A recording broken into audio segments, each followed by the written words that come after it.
Welcome to Meadowbrook Memories podcast. I am Jelly, otherwise known as Glester Prince. My co-host is Hitchcock, otherwise known as Alfred Henry.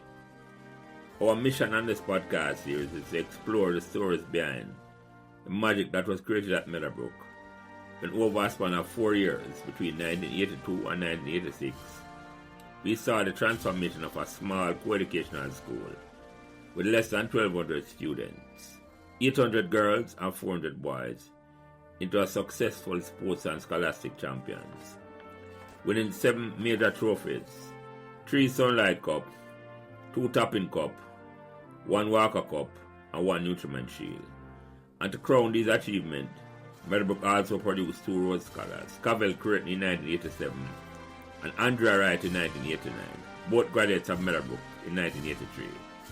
In this podcast series, we will be speaking to persons, both males and females, who are actively involved in this incredible journey, along with friends and family and staff at Meadowbrook, which inspired the environment that created this golden era.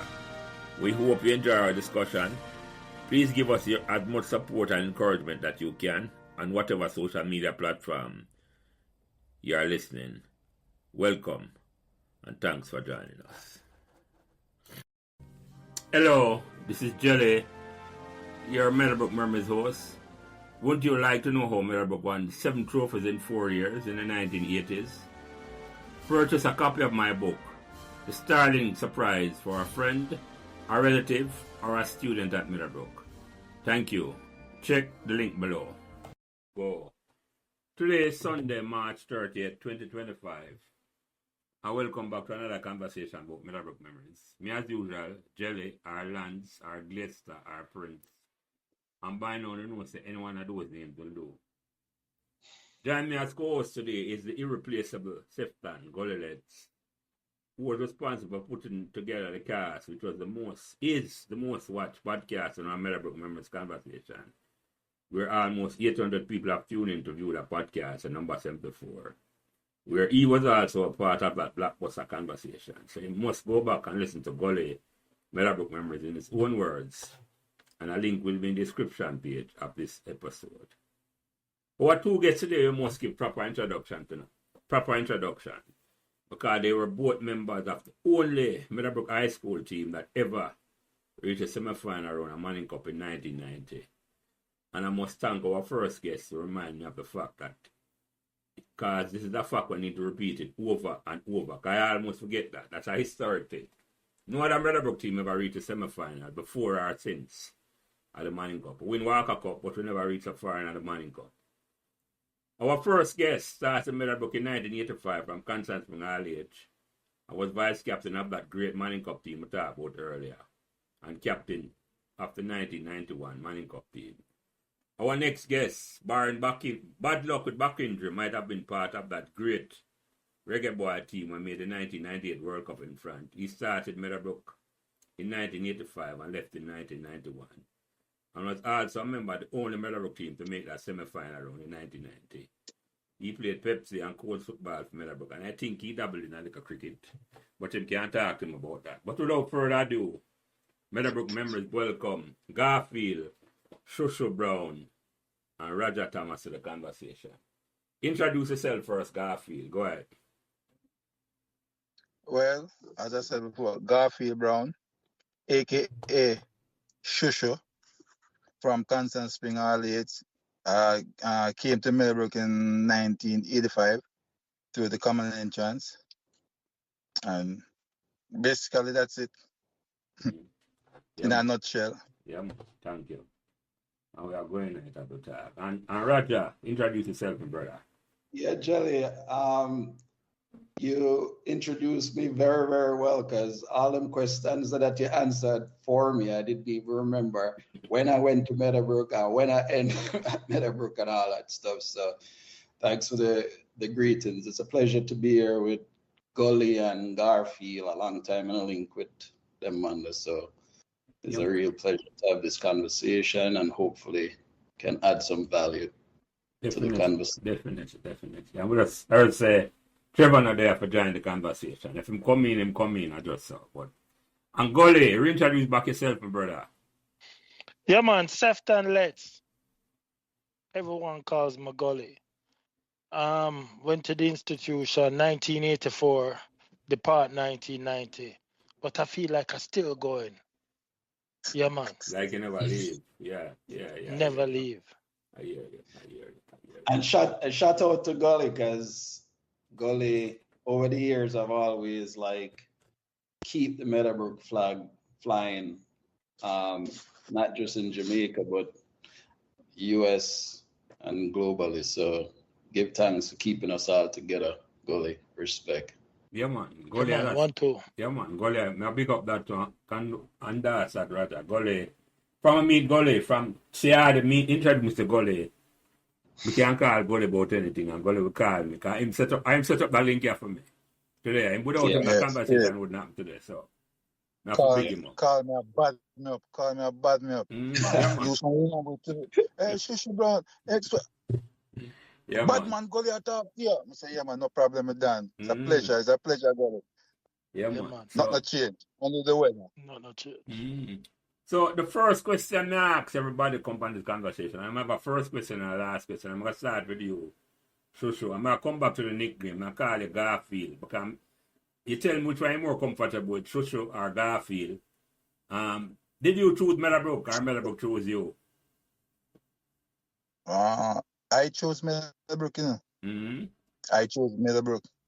And Meadowbrook really accepted me. I chose Meadowbrook based on the fact that Meadowbrook was walking distance from home. No, my mom always said that she just wanted me to go to a school that is near to home in case there's a bus strike or riot or any little thing, anything can pop up.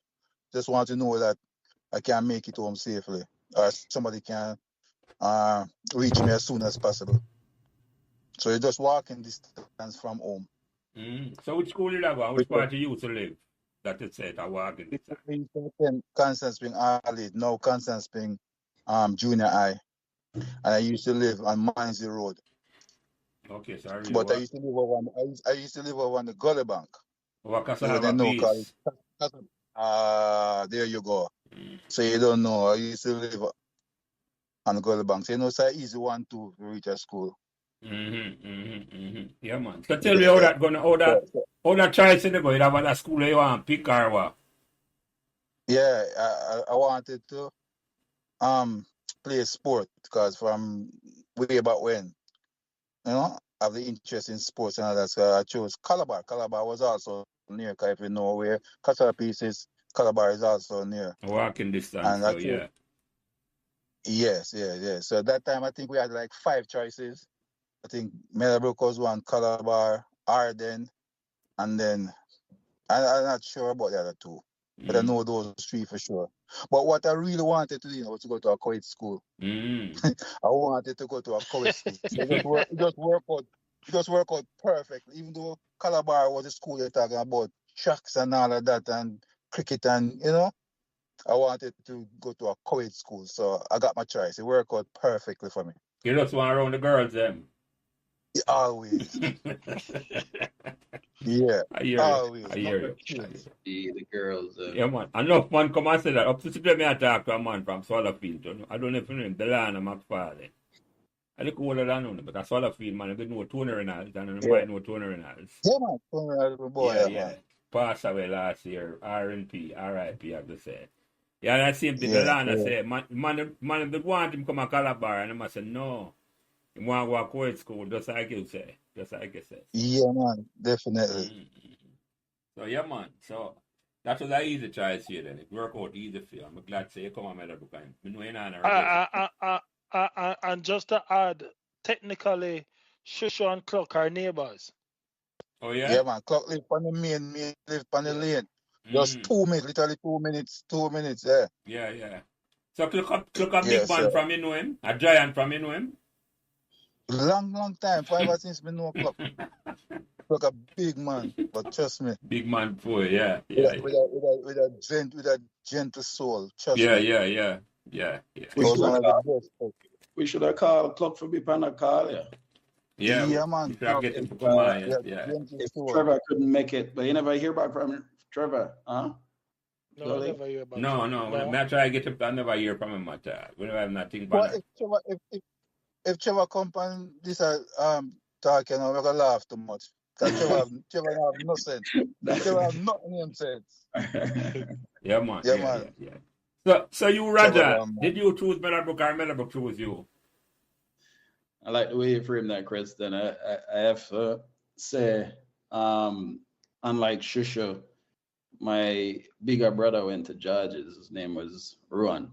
And, I choose George's as my first choice. And I knew nothing about Meadowbrook, but it just seemed like another box to tick. You need to choose another school. Mm-hmm. And that's how I would say then Meadowbrook chose me because I just circled that box. Mm-hmm. And I end up on Yeah. Meadowbrook. So what primary school you used to go to, or all age school? St. Jude's Primary, Oh, Waltham Park. Waltham Park Road, yes. Yeah. I know that area that well, yeah. There is a living in that area there? Yeah, I used to live like, 77 Lane? Yeah, man. Yeah, from Waltham, yes. Yeah. For the whole lady and the old man that originate. And then move from there to Waterhouse. Mm-hmm. From Waterhouse to Dwenny Park. Mm-hmm. From Dwenny Park to what that? Portmore. Portmore, okay. That's my journey. Mm-hmm. I think the last place I lived was in Meadowbrook area of Evandale. When Evandale, okay. Yeah. That's the journey. Mm-hmm. Unlike Gully, where living at one location all him life.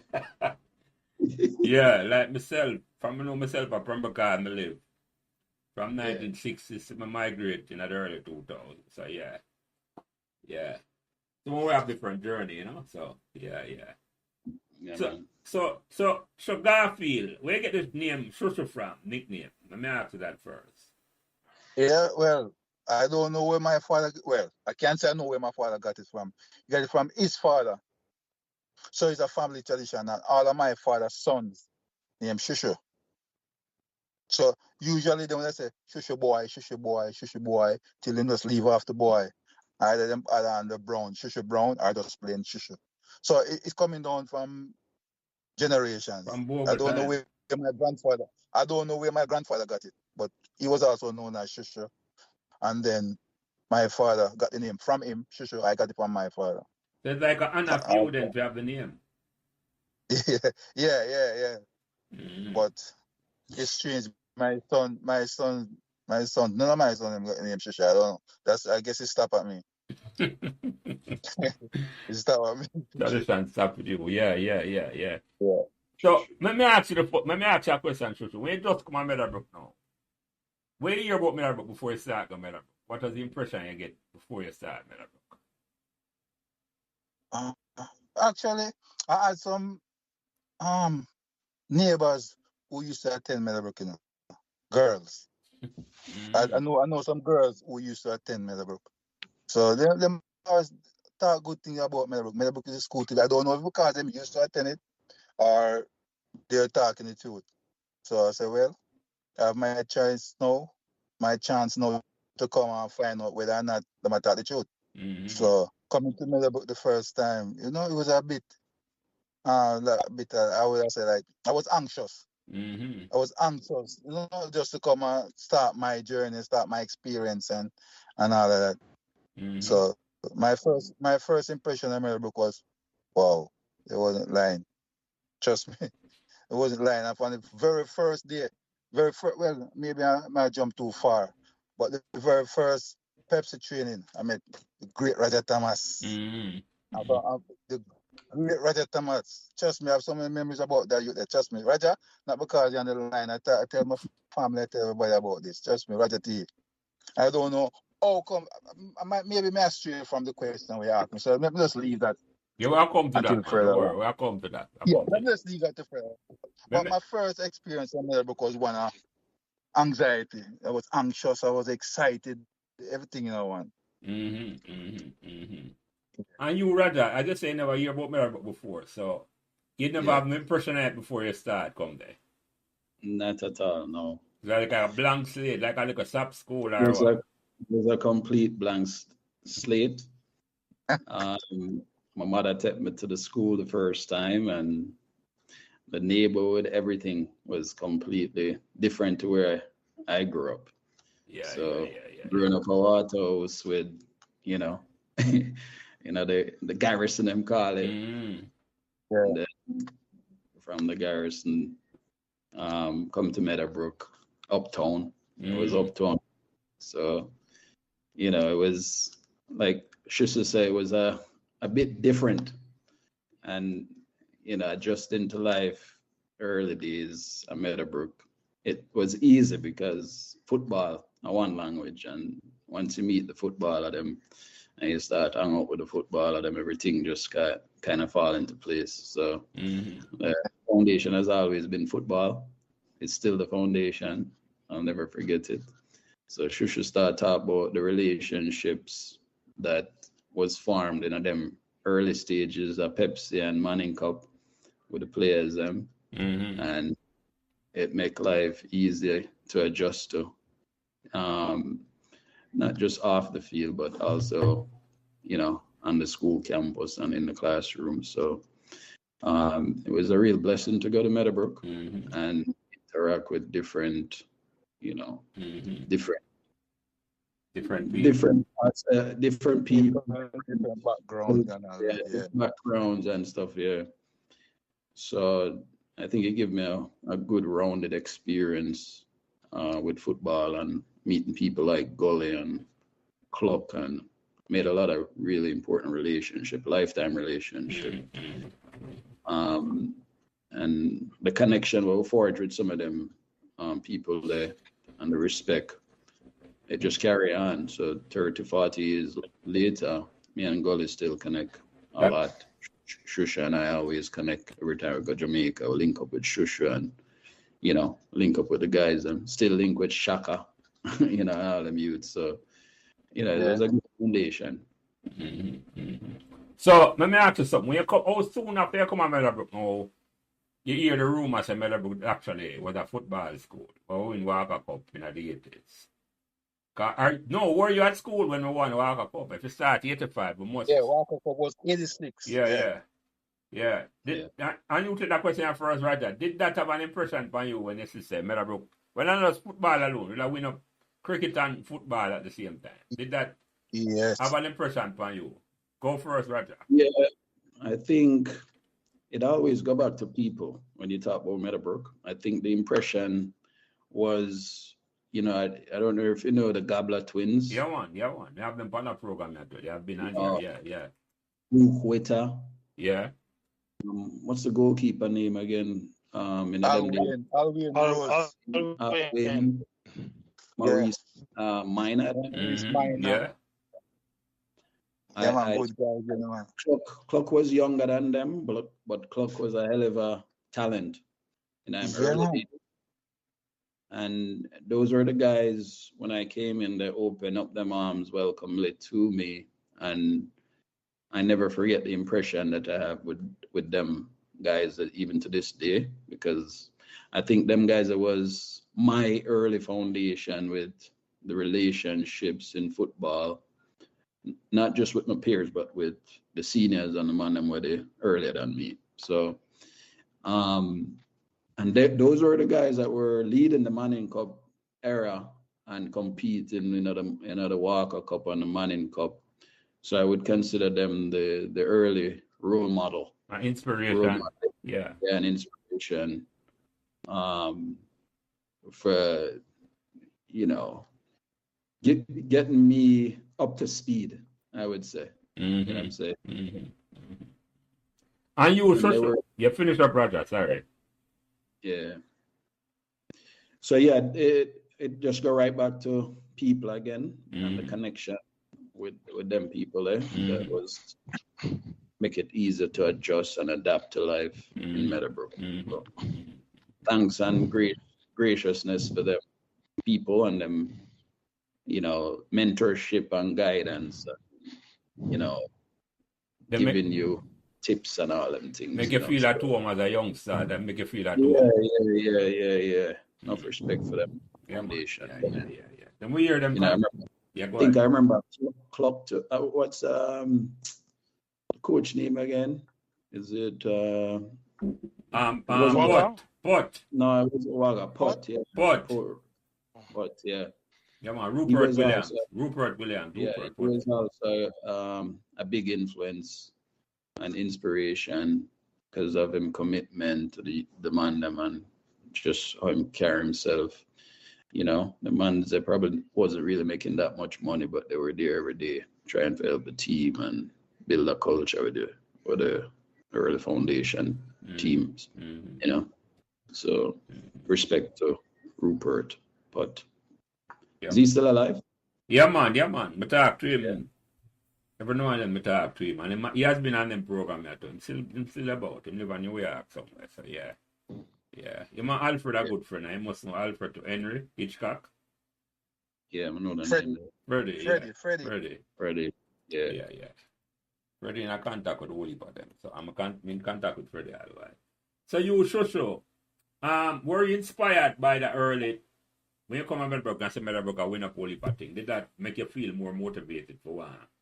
Yeah, definitely. And as Gully said, Clock, I'm my neighbor, you know.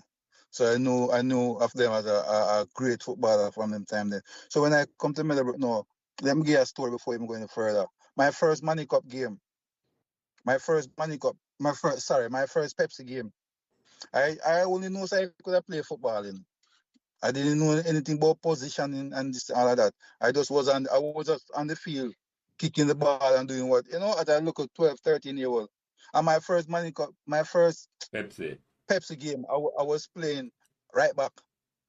KC, bottom field, 2 salad I get in, man. Them time the Money Cup team was they were at the bottom field training, so they were running around the field and Clock pulled me aside.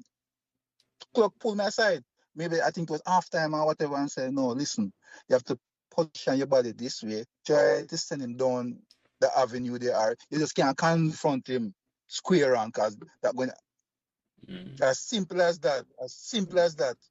I made that adjustment, and from then I said, yeah. I know I can take teaching, and those guys really inspired me. The club, the Gobblers, them, the Twiddle Reed. Yeah, great midfielder, the Twiddle Reed, and this guy here, Roger, help me out. Because people always compare me and say, boy, him and Roger Thomas are two of the most skillful long curler. Yes, Gully, you know exactly what I mean. Long curler, man. Curler. Yeah, so watching those guys, I mean, yes. Watching those guys, they really inspired me to say, you know what, we can do this, or we can farm it. Because we have very skillful guys on the Pepsi team now. Very skillful guys on the Pepsi team. Yeah, and they inspired me a lot. Yeah, they did inspire me a lot as I look at juvenile. Yeah, man. Yeah. So what's some of the money you meet when you start coming to Meadowbrook and Roger? What's some of the teacher the money where you just man and woman, boys and girls, when you just start Meadowbrook? You know, 85. I just mentioned some of them curlew involved, Gobblers, Clock. All of them guys, it was interesting because how them man to connect with the young Pepsi and Cool suits them. I don't know if that was intentional or how that happened. That might say, oh, you have a little ball and thing like that.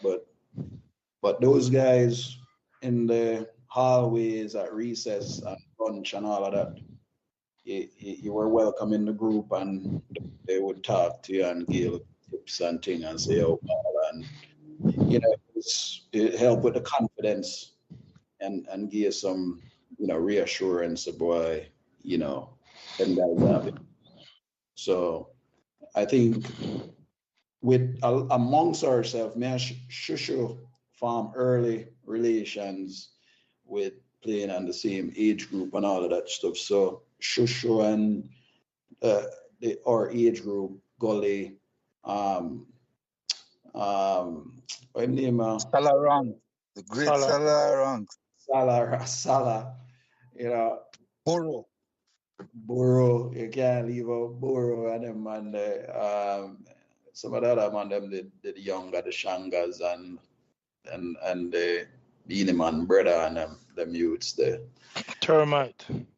But Termite. you know, called pure nickname. Suppose the man don't remember them nickname. Give me the man them official name now. I'm doing What is a nickname?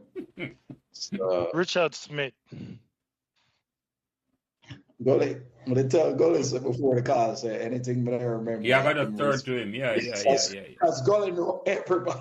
Gully know everybody. All right. Everybody Hey, knows. I want to tell you, say, I'm a job for knowing you. Yeah. Mm-hmm. Gully always help me out with names and I forget and all them things. Mm-hmm. So, who are some of the teacher them where you remember, Roger? Teacher, I honestly, Mr. God maybe, Mr. McGregor. Mm-hmm. A long time nobody asked them question. I can't remember them more, but I remember them too. I remember the Okay. coach. Probably the biggest impression person as an adult teacher would be the coach, David Hunt. I think he left. Yeah. David Hunt is the one who probably have the biggest impression on myself in them early years there. Mm-hmm. Because it wasn't just a coach that was coaching us in football. I think he was building life skills.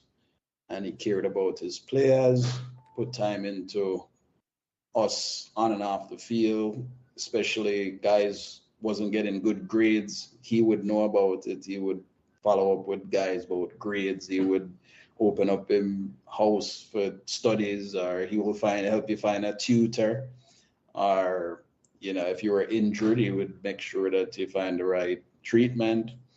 And the way he did it, I remember Wagga Hawks for several times, even though I'm not know me from nowhere, about going to meet my parents and all them things. So probably the biggest person I would say have the strongest impression, not just on me, but probably everybody on the call, is David Hunt, because he really cared about his players and valued who we were becoming, not just as footballers, but who we're becoming as men. Yeah, man. So I know when we go at Theme Funeral, it was so packed that there was no space because of all the players and all the players that he impacted and all the players were influenced in a positive way. Yeah. All them guys. Yeah. I know. He's probably finish up, brother. Sorry. Yeah, he had the biggest impressions and the biggest influence, I would say, on me. So, to the point where right now, when I reflected on my career and stuff like that, transition from school and pro football and all of that, I got into coaching and been into coaching and club development and youth development for the last 23, 24 years. And, I carry David. Legacy. Yeah, I carry his legacy with me in terms of the influence you can have on an entire community and the impact you can have on young men and young women too. So shout out to David Hunt. No, definitely. We did a program for him, because I know him brother good. I know David good enough from the 70s. Way back. I was around. We never played football that good. My brother was part of the original minor league team when Meadowbrook. Meadowbrook just started minor league, and I don't know Wagga from them time. I know him younger brother, Christopher. Yeah. And I'm about foundation team now. And Christopher, they come on and we do a program, remember Wagga. So big up to that. Big up to that. I'm going to send this thing, brother, same because as a KC man, you would know that the amount of youth that I made for Meadowbrook is like. So was he coaching you at Meadowbrook High School at the time, or I'm just take an interest in you? No, him transition after Wagga, right? It was Wagga that took the pot, right? No, it was pot in Wagga. Wagga came 89. Oh, Wagga came, okay. I don't remember that. He became coach of the Money Cup team in 89. Yeah. Yes. And the minor league team on the field. That's what me out to them question a goalie because I don't quite remember. But we get into that. We get into that. And you, Shosho, you remember anybody from the early days of Meadowbrook when it just got teachers, fellow students? You Yeah. want to big them up and call them out? Teachers, well, rest in peace. What's his name? Lose. Gully, where's Gully? Gully, help me. Rest in peace. You Rest know, in see peace, Gully. Mr. Gully Garden. picture eye, yeah. Rest in peace, Mr. Garden. Game pass recently. Yeah, and then we know, Mr. McGregor, Mr. Burke. And I merely remember those teachers, apart from them being good to us, you know. I remember them because of some stories behind all of that, you know. So McGregor, the first teacher to punish me in the first one. Like, I ever forgot that, you know. Yeah. Walking up and down the corridor and I give you a trouble. And Mr. McGregor, Mr. Burke, we had parents teacher day. My mommy came to school and she went, I still so early, do not go to that teacher day because I know I was skipping class them, you know. And when he saw my mom, he was like, Garfield, bro, I thought you had migrated. I can't even last us with Trevor Lamb. Yeah, but he said, I haven't seen me, Trevor Lamb, Tweedmore Fagan, and some others. So because but I can't forget those teachers and the students that I remember. It's funny. I remember the troublemakers first, like the gullies, the Albion. Those were the ones who I met first, you know, because of the talk, you know. Trevor Lamb. Before Trevor Lamb, when I was in first round, what them used to do, the new students them at the school, they used to put them to stand up on the decks and tell them to blow the light bulb. I know they would turn it on and off and say, blow harder to turn it off and harder. But because of clock, they couldn't ramp with me. Because clock was my neighbor. I know the clock a general in the school, so I was exempt from that. They couldn't ramp with me. So I get to know the gullies and the Halloween and the this one from Duane Park. What's his name? Mark Thomas. Mark Thomas. Yes, Rest Gully. in Mark peace. Thomas.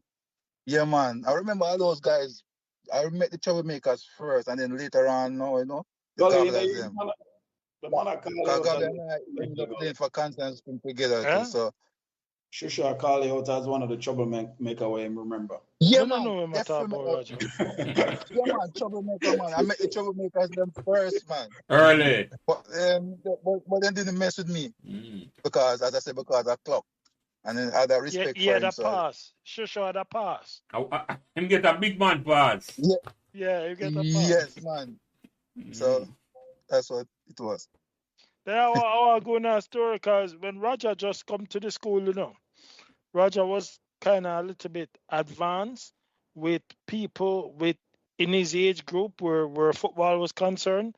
So him completely cabal with the course. Yeah, so him completely cabal with the course.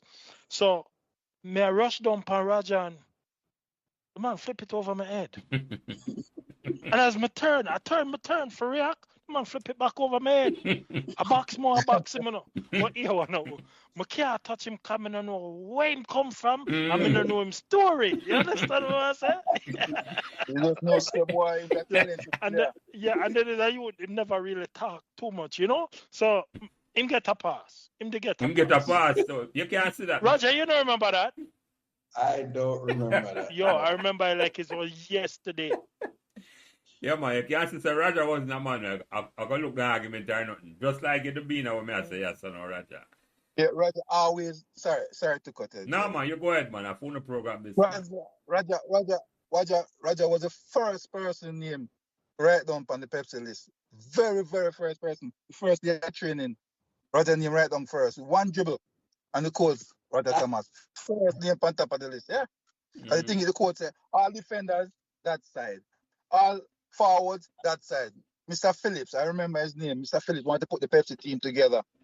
Just because I was a bit taller than some of the other guys, and Mr. Phillips wanted to put me in goal. I said, no, I'm no goalkeeper. But yeah, just because I'm taller and he wanted to put me in a goal. I said, no, I'm a goalkeeper. So I just go on and tell my mother, say, well, you don't have to go back. They can't force you to play Pepsi. Yeah, I understand they can't force you to play. So I didn't go back the couple of the trainings after that, but they saw me in PE. Yes, he saw me in PE. I said, but this boy can't play football, man. And call me back and ask me where I want to play. So I tell him I want to play outfield. I'm a goalkeeper or whatever. And rather time as the first day I come at train, I don't know how me end up with 2 football boots. Maybe me that try show off or whatever. I had 2 football boots. Me that try show off. We carry 2 of them go training. Rather Thomas come to me. Yo, oh yeah, Len man boots I can't play ball. And me if Len but somebody me don't know you. Me don't know you like that. So yo, after the first training, we take back the boots and Len Roger. Me take back my boots and Len Roger Thomas because me say yo that him different, him far above the rest. Yeah man, that I want great memory about Roger Thomas.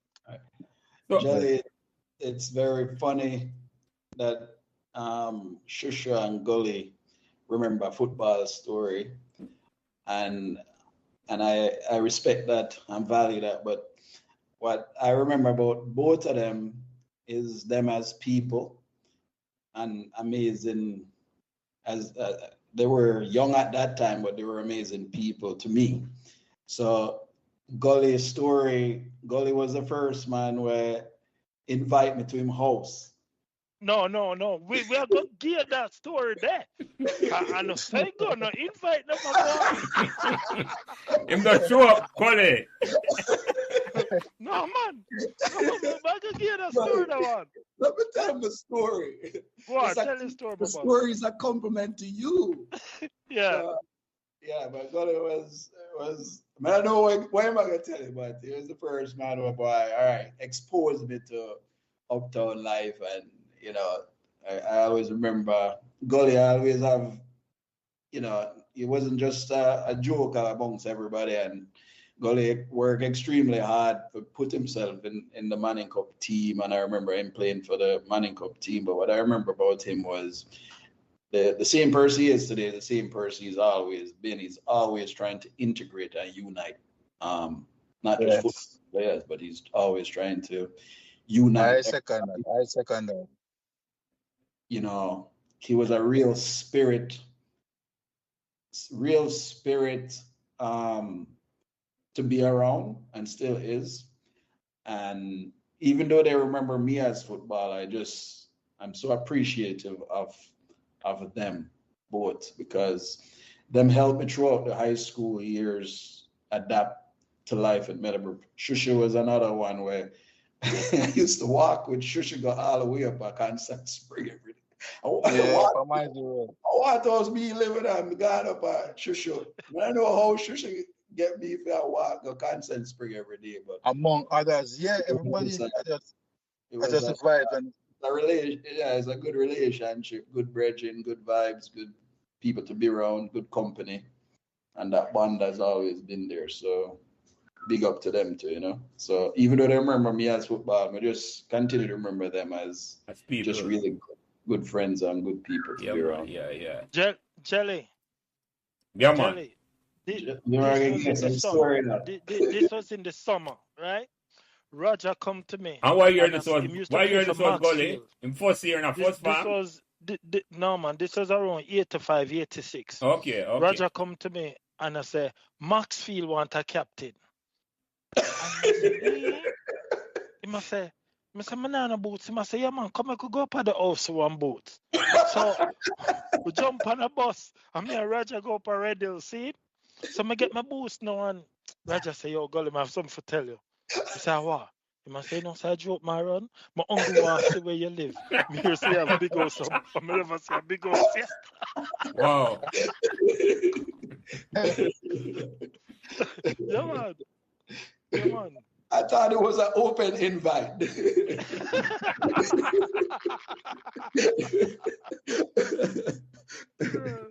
So let me ask you a question, Roger, because just I listen to the man them talk, and me hear a man talk about you.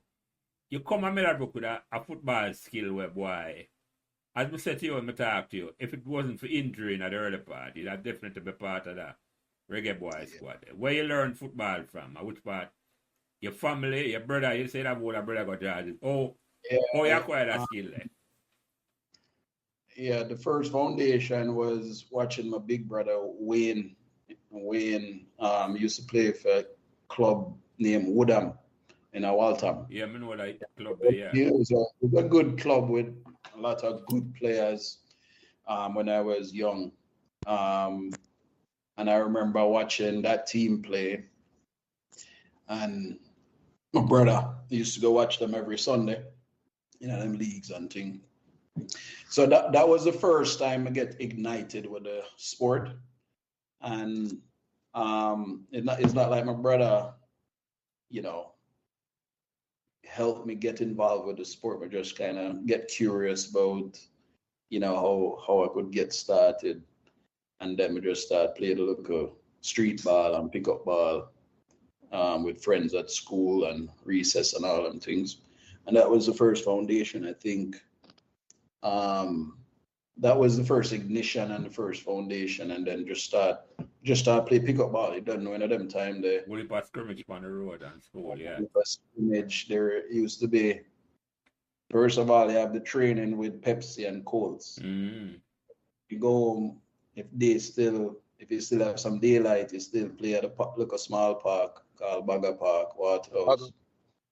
And then when Bagger Park done, there was a night ball on the street. Endless, yeah. Once you have street light, you not stop play, yeah.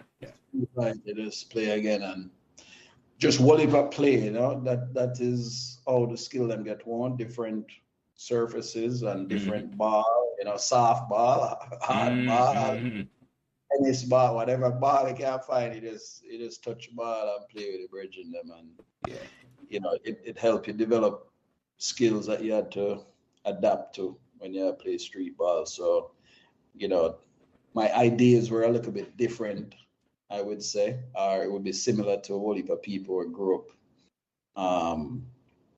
them kind of circumstances. Yeah, man, we have a whole heap of ball you have to play. Yeah. It wasn't like, some of it wasn't coaching, it was just natural. improvisation. Because you play so much. You play so much with so much man. Yeah. And different age, right? So if you play and with the big man them, and you don't know as a youth, sometimes them start you off on a goal until they say, oh, you have to be the big man on a goal, and then you start some little things, and then all of a sudden you start. Yeah, man. Yeah. You know what I mean?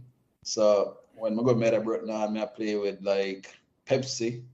Your skill well advanced. Yeah. I play Saturday morning ball for money with big man already. Yeah. So that's how the skill get. That's how you own your skill. No, I'm familiar with that, Raja. I come on Meadowbrook, and just like you, Pembroke wasn't a garrison, describe it that. But a whole heap of ball play at Pembroke. If you don't know Pembroke, a whole heap of street ball. I have a couple of feeling there. I come on Meadowbrook, I'm barring my big belly and couldn't run at all. We could have played. None of you them in the class could have made it. Very few of them could have the skill of me have and could have kicked the ball like me. Natural ability. Because of the foundation of the community where you're growing. A whole heap of ball you play. Whole heap of street ball, whole heap of with big man with all age groups. So I'm very familiar with that. So Shu Shu, where you hone your football skill from? Because you say you ball a long time. Or you want to come play ball? Yeah, I want to tell you, on the banks, see me up on the banks now. First thing when me come home at daytime from school, before me start go to Meadowbrook. Homework time, also do homework. All them do is bounce the ball 2 times. In a garrison, a zinc fence have. They kick the ball 2 times on the fence, me know that meaning. Out there, in the streets, football time. Because if I don't know if you know the Thomases, the Omar Thomas and Shavar Thomas and all them. Yeah. I don't know if you know them, captain of the Jamaica team and all of that. As a look at you, they used to come spend time. They come from Anatown. They are my nephews, So but them used to come on the banks. They used to come spend time when war down in them area. Them used to come up and spend time with. Even though I was older than them, we were out there for hours until they get dark. Street light couldn't stop it. And then till we start go Rompton Park. We go Rompton Park sometime. But them time was a local juvenile. Now we used to get most game. Them time Tony Reynolds and the man they used to go Rompton. So when the game almost done, when the man them tired and the game almost done, them time them used to get a local bus, As a local juvenile, local maga juvenile. Used to get a local bus them time. But I still play with the big man them time there. Tony Reynolds and those guys. Yeah. So I just saw until I come and remember because I said I meet some of the champions them from the Gobblers them and them used to watch them and so them make out and all of that. But earlier you So I guess say it really from the started. first time it's Roger Thomas, it's the same was a cut above the rest. What about him? Yes, man. Who Roger Thomas never shift or who never tackle him? All if I'm going the wrong direction. We never shift or who so I say he's different. Him different. Cause me know talent and me see talent and me know from a longer time. Cause me say me used to watch a big man them. Cause my brother used to carry me go up to Kansas Spring or watch Kansas Spring when them play. When them name Golden Aces. Golden Aces, yeah. Yeah, man. And my inspiration, great, one of my best friends to this day, Lincoln Tough. Yeah, Like 6 them man, from Bacall Manto, Rama, yeah. Tough, those poor man. Yeah, them the man them used to go watch as a little juvenile. You understand? So when me see Roger Thomas play, me I say, but a big man football is a man you play, man. It's a man not play normal, age group football. So that's how it go. Me could have see it and I could have spot it, and I know say a good youth that and I'm different from the rest. I'm gonna reach far. Yeah. Sorry for him back pain. Trust me, And one thing with Roger too, man, him full of confidence, because I remember one time we was at football training and like a man I say, yeah man, I mean Diego Maradona. And I say, yo, Diego Maradona, yo, I mean Roger Thomas. You know what I say? Yeah man. Yeah. Roger, you don't remember them thing there? I remember it clearly like yesterday. Right. Roger always ever saying that, give me a touch, man. Why think I ask for it? Give it to me, man. Why think I ask for it? Give me a touch, man. Roger, you must remember that. Because he want the ball. It's a ball hog, but not in a bad way. All right, sure. Understand? Watch that one away, I'm going to remember. You still sleep on Tuesday nights, Roger? When I tell the man I say him no sleep on Tuesday nights, him no sleep. When we're down at stats, are the first man that drop asleep and a snore. Stats. Yeah, stats.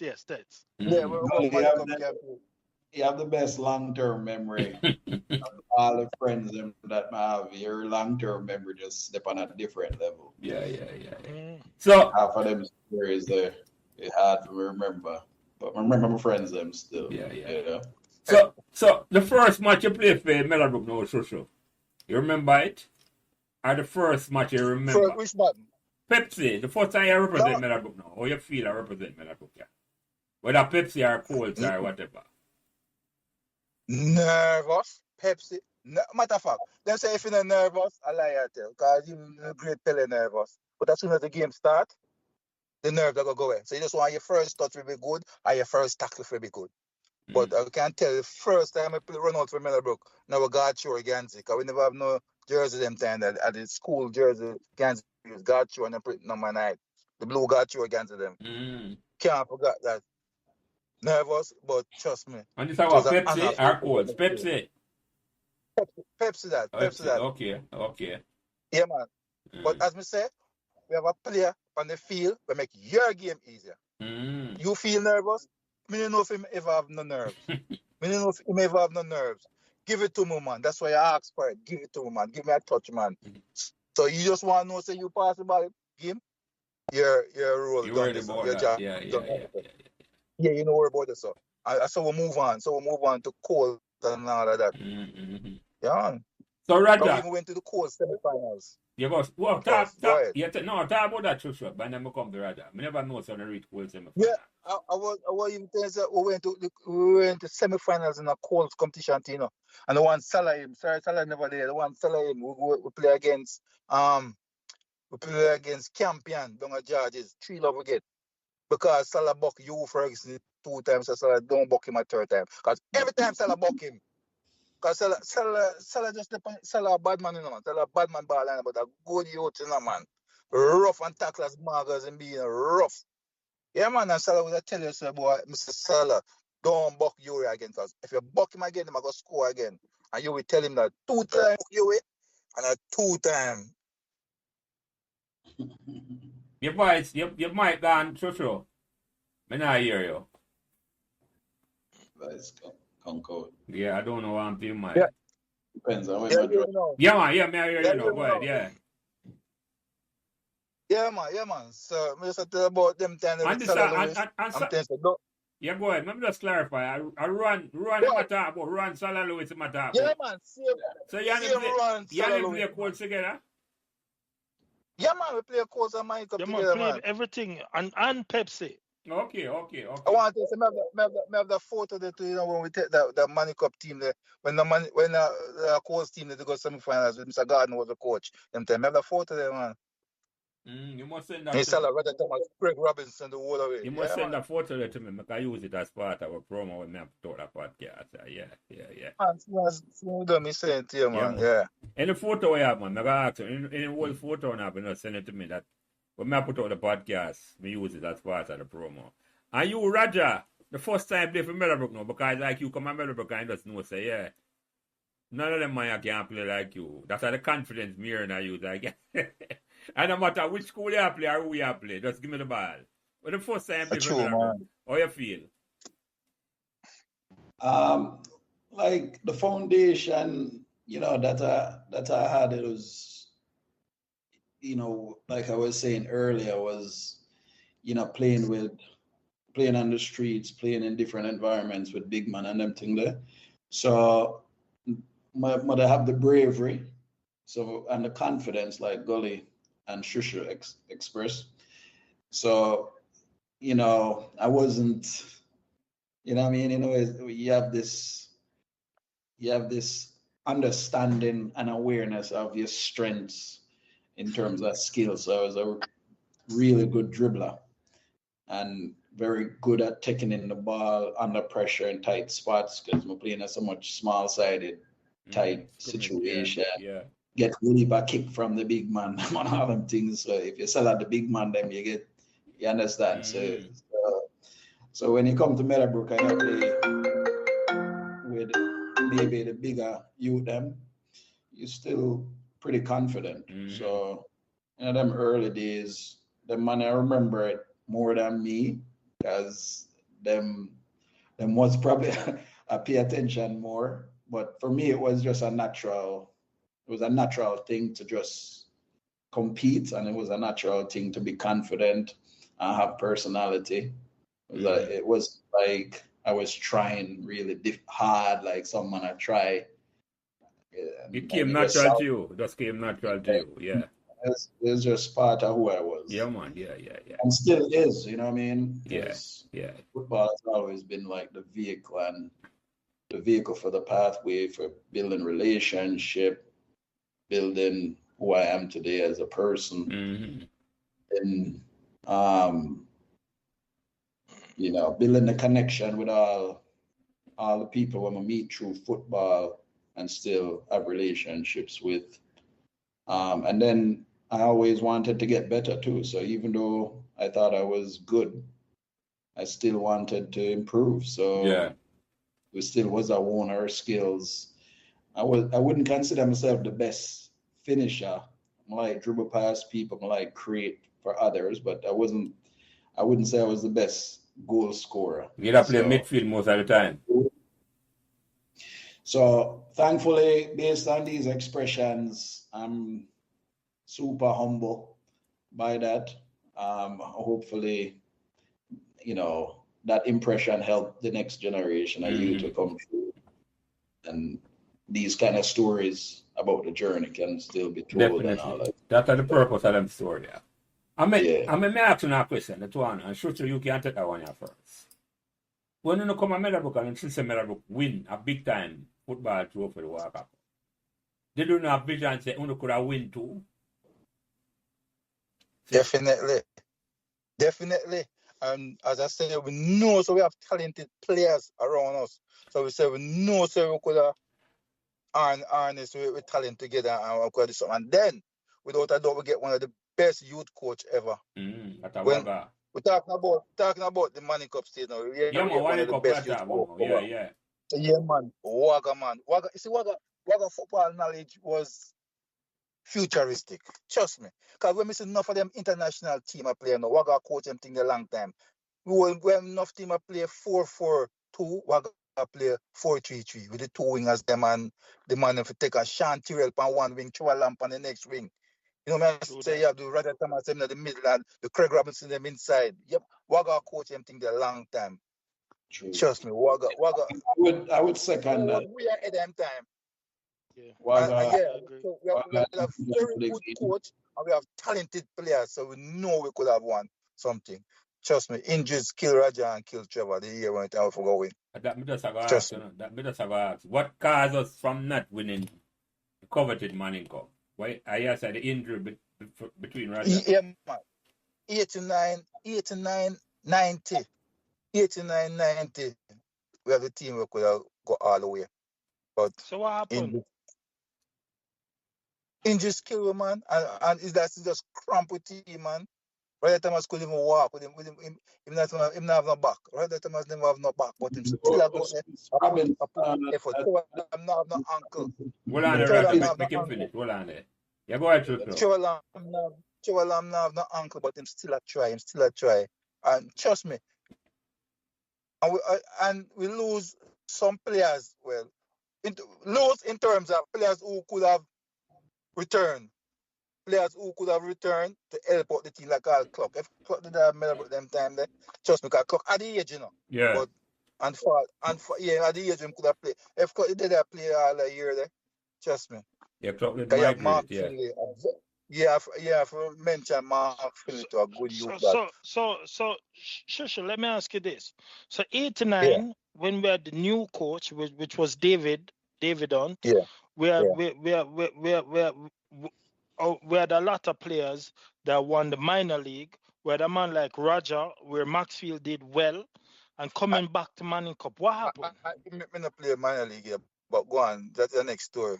Yeah, and so what happened? Because we had resources. I've never seen Meadowbrook spend so much on players that year, 89. What happened that year, that specific year? Because Roger was healthy, Trevor Lamb was healthy that year, 89. What happened? I mean, Roger had the back problem, but it wasn't as bad. Trevor Lamb had the ankle problem. Remember the boy from KC? No. This was the year before I'm speaking about. Right after them win minor league, coming into Manning Cup. What happened that year? Remember, I didn't play Manning Cup 88, you know, so I couldn't tell about 88. No, no matter about 89. Yeah, you played. 89. Yeah, I played 89. So what happened that year? Well, that's a good question. Hold on, go and think about it. Maybe they asked me that. Maybe they asked me that a couple of years ago. You could have tell when the commission just finished, maybe could have remember if I said, boy, that was the issue or this was the issue. But Roger, talent wasn't no problem. That was the year that we went down to States. Roger, what happened that year? I'll be honest, like I can't recall. Yeah. I mean, 89. That's a tough one for me. Talent wasn't no problem. I know we had a good nucleus of players. Waston didn't play that year because Ian Wagga got into it. We have Hans Brown and them. Yeah, Hans Brown, yeah. Hans Brown, yeah. That was the year that Clock was supposed to come back and didn't come back. But when we went down to States, we drew with them 1-1 and we beat them 3-1. States won the Costa Cup that year. But States first game, let me interject. Roger, don't forget what goalie asked, but let me interject. The first time we play States, States beat up, we travel and get the whole goal and dash them, And we think so we not give nothing, because you dash the whole goal, man. And start balling like a big baby, man. He should there for defend himself. Yeah, we love them there for defend himself, yeah. Man. I'm sorry for you, man, give him some food feet at night there, Hey, that year, that same time, I give Trevor Lamb coach for Rob because some things that come out. Yeah. I like him got where my sense still. Yeah. Every man free to go on stage because they don't have both on them together. Yeah, man, Roger. I don't know I forgot where yeah, no. When I say not I remember Roger, but because your back injury come up, how early in your school career you recognize your back won't be a problem? And what caused that? Do you have any idea? So I think spondylosis thesis. I think it's like a crack in a lower vertebrae. So I was supposed to do like a surgery sort of thing, but I didn't I opted out of that. To this day, I didn't do that. So it was always something throughout my career that I was playing with, because I could manage to deal. I wasn't in pain all the time. So yeah, it's just one of them things that probably could have been taken care of if you did some type of surgical type thing, but it's still, even to this day, I still have that crap, but it's one of them livable condition, when you can live with it. Yeah. Run around and all of that stuff. But there's certain situation where if you overdo it or spend too much time compete and things, then either it's that, or it might be something else get pulled up because they compensate too much. Mm-hmm. It's just one of them injury there where I wasn't. So I could have done a surgery many years ago, but didn't do it. Let me ask you, how early you recognize your back was a problem in your life? The early stage, 19, 18. Okay, so, just about Hey, Jelly, I want to tell you this. Roger started complaining about feeling discomfort in him back from Colts days. Gully remember more than me.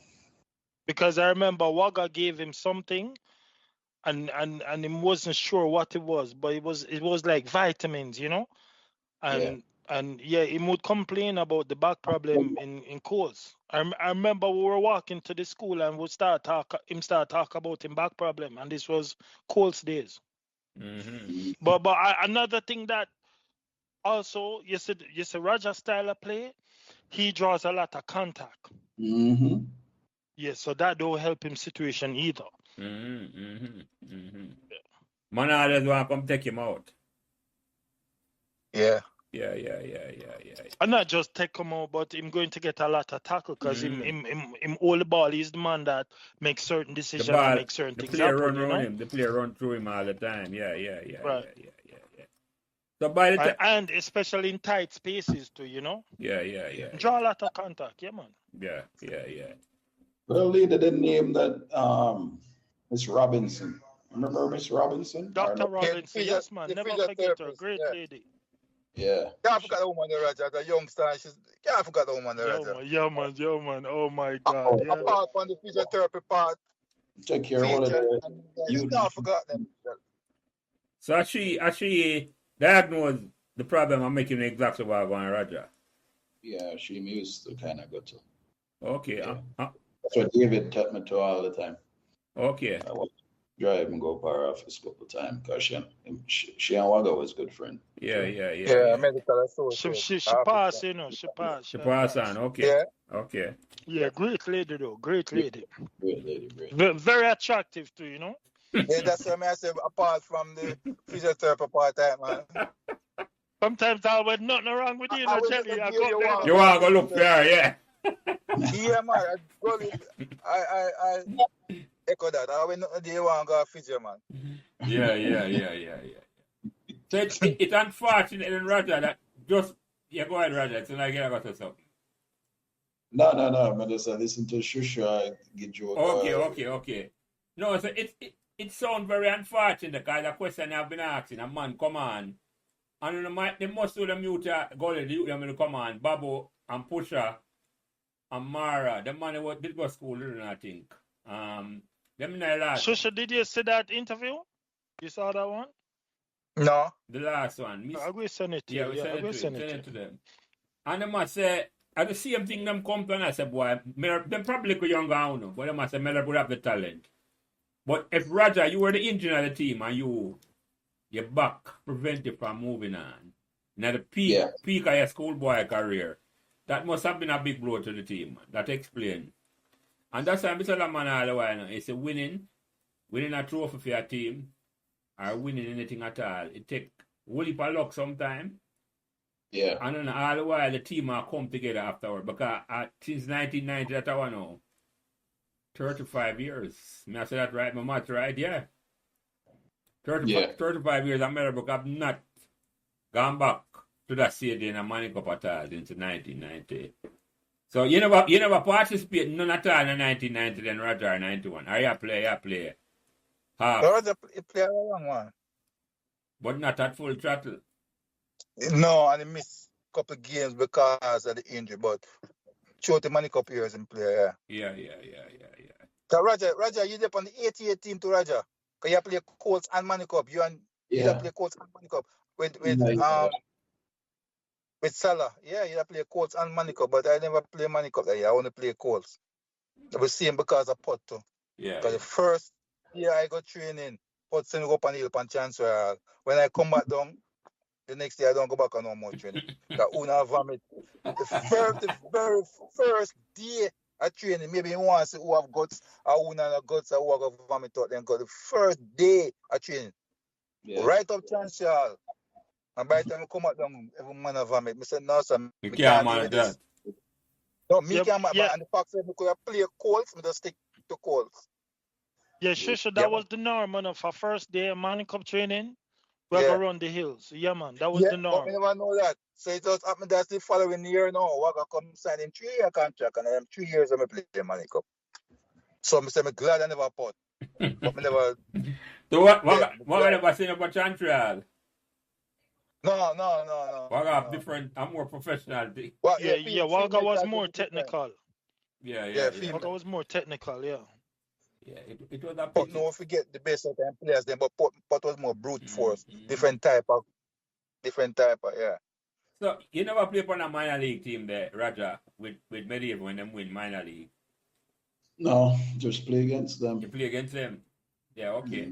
And as we mentioned before, Roger, why me not get to play minor league that year there too, because me and Roger have a band there. Roger was basically my best friend. So I say, hey, me now go back the rest of the man them there. I go back my best friend there, Maxfield. Tell my man I say me I go play minor league for Maxfield. You mad? And by the time he changed my mind, and said, boy, all right, I made him then. It's too late. Registration, boom, bam, bam. So I want to tell you, sir, I end up a chair for Medivh that year. Yeah? I made up a chair for him, but because my aunt did not Medivh. But I follow my friend, Roger Thomas, I follow. Come on for there, but Roger. So him the one go Maxfield, and my mother said, no Maxfield, you mad? Yeah, so it and I made him end up a cheer for and whatever, go watch them games, and made him was the team. So Roger, that was the end of your football career, or you still play football after that? Said I play football all the time, same way. Roger play MLS, you know, man. Tell him them story, Roger. Yeah. Roger play college football and MLS. I think Aleman did link me with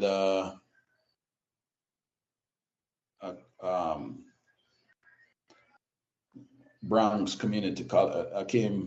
Bronx Community College. A coach first link Liebert Aleman, and then I link, and around the same time, I'm gonna get my papers. And my mom living in New York. Okay, so that worked out. Yeah, it was a nice transition. So I went and did 1 year community college in Bronx Community College. And then from there, I don't know if you know the name Paul Harvey.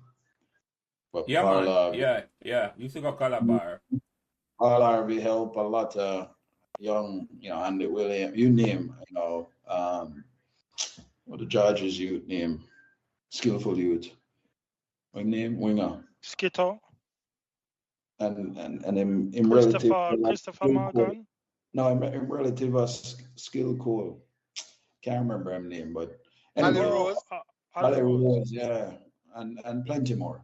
Paul Harvey used to be like that bridge for Jamaican top players that wanted to go to university. Overseas. And kind of like help with the college process, informing them like how to go about it and all that stuff. So Paul Harvey was, and I don't remember who connected me with him, but him was the one where, linked me up with going to a 4-year university, because the community college was a 2-year. So I went to University of California, and then transferred after 1 year, dominate, kill everybody over there, beat up everybody, all American. and then transfer to FI the first time. Paul Harvey say, yo, you need to go to a bigger school. The conference are too easy for you. So him help me also navigate and move to FIU, Florida International University. So I end up at Florida, and then play my 2 seasons there with Florida International University, all conference, all the accolades same way. So for a half Roger Thomas, imagine if I was a full Roger Thomas college game, I still connect with them guys. I'm 11th all time in scoring, and that helped me propel the opportunity to get into the pros.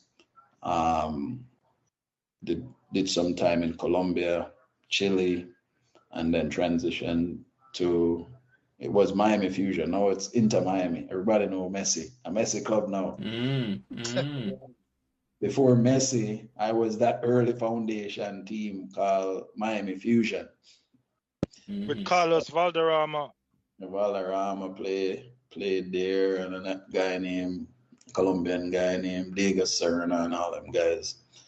So, yeah, but throughout that whole time, either it's the back or whatnot, or the back, you overcompensate, so you have a hamstring issue. So it was always like... You never fully fit at all.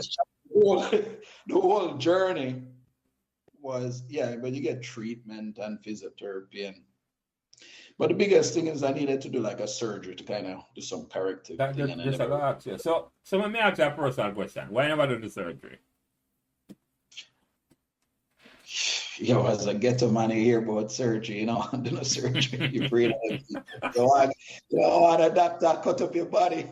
Ghetto man, Rasta man style. It was too scary and fearful. I was just fearful. Probably not informed or... No, I understand. That's a common, it's not a ghetto thing, it's a Jamaican thing. Jamaican man itself not like one and a half at all. Yeah, exactly. And them type of talk. Just... No, man, you're afraid. I'm not even fearing it. You just don't want to do it. You just don't want to do it at all. Understand? Yeah, I did about 3 years in pro football, and then it just became too much because it was getting old and feel like we couldn't have a really strong, professional career out of it. So I transitioned into, youth club football. And then that's what I've been doing for 20-something. Yeah. So, and I did every role in a youth football. So did, coaching teams, both genders, and then transition to being a club director, and then transition from club director to, 1 minute, Jelly. Yeah. Jelly. Hey, you can send Travel on the link, please? Oh, because him did link me back on him. He had an emergency at the hospital. Let me send him it back here right now. Yeah. So Shu Shu, you sound like you did right then, Say if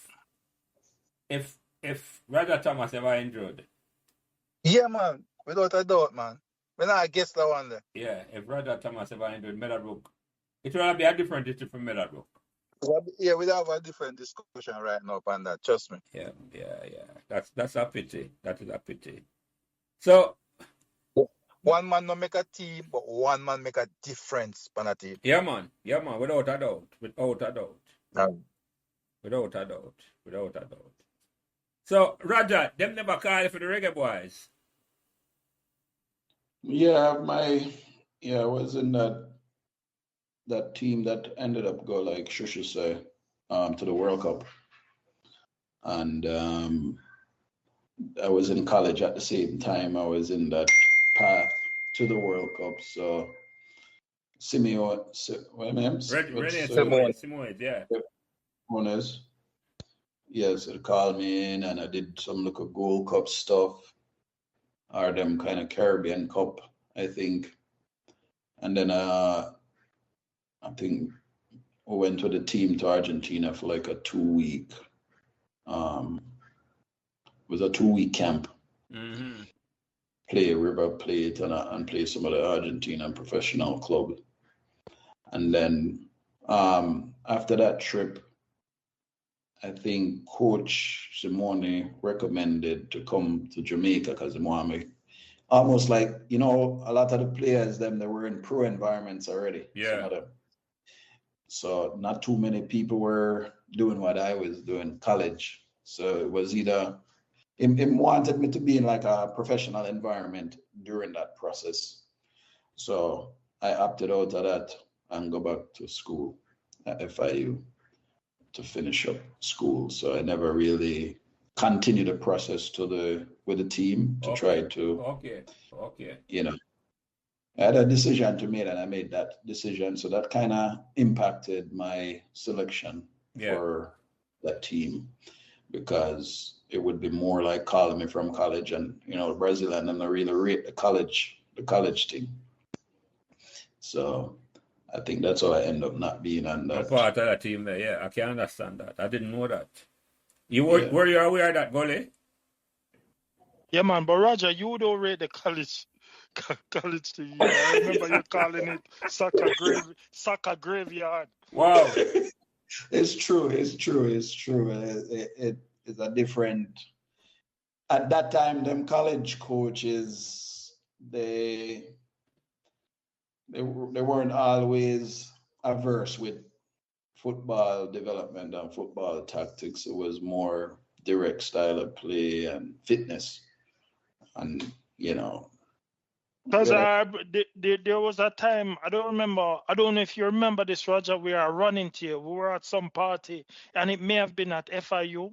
I said, Roger, you need representation, and I think I am the person to represent you. But you had a friend that I think was representing you already. You remember that conversation? I don't remember the youth name. Kind of. I think may always have them kind of discussion there. Sometime there, I think, I don't know if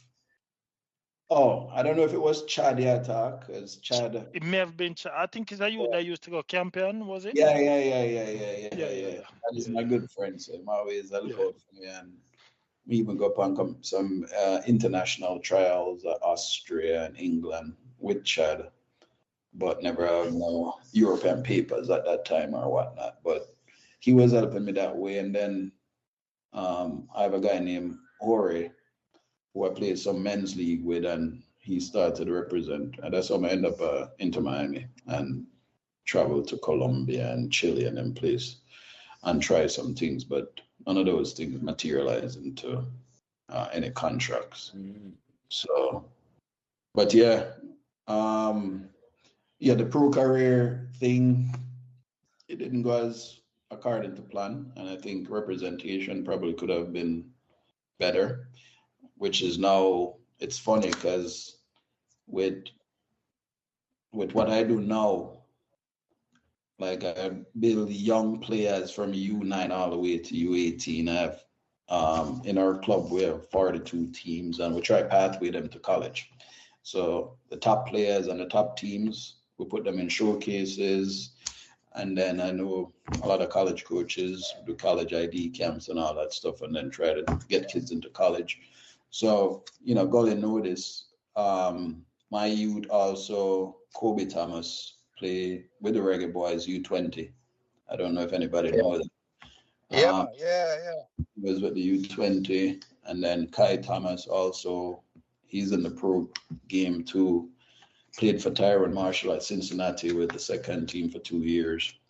And then Gully's son was a really good player too, that was in the professional pathway at Atlanta United.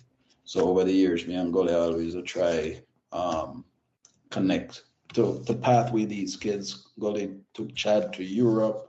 I don't know if you know Gully's kid. He was a really good striker, top striker.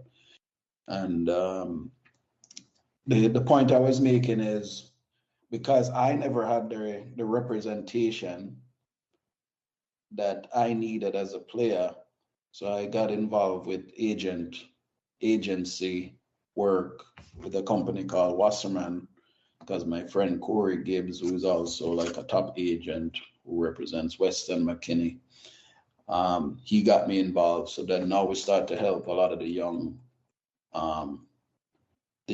Black Caribbean, Black American, all the cultured youths, them. Expose them to certain things, yeah.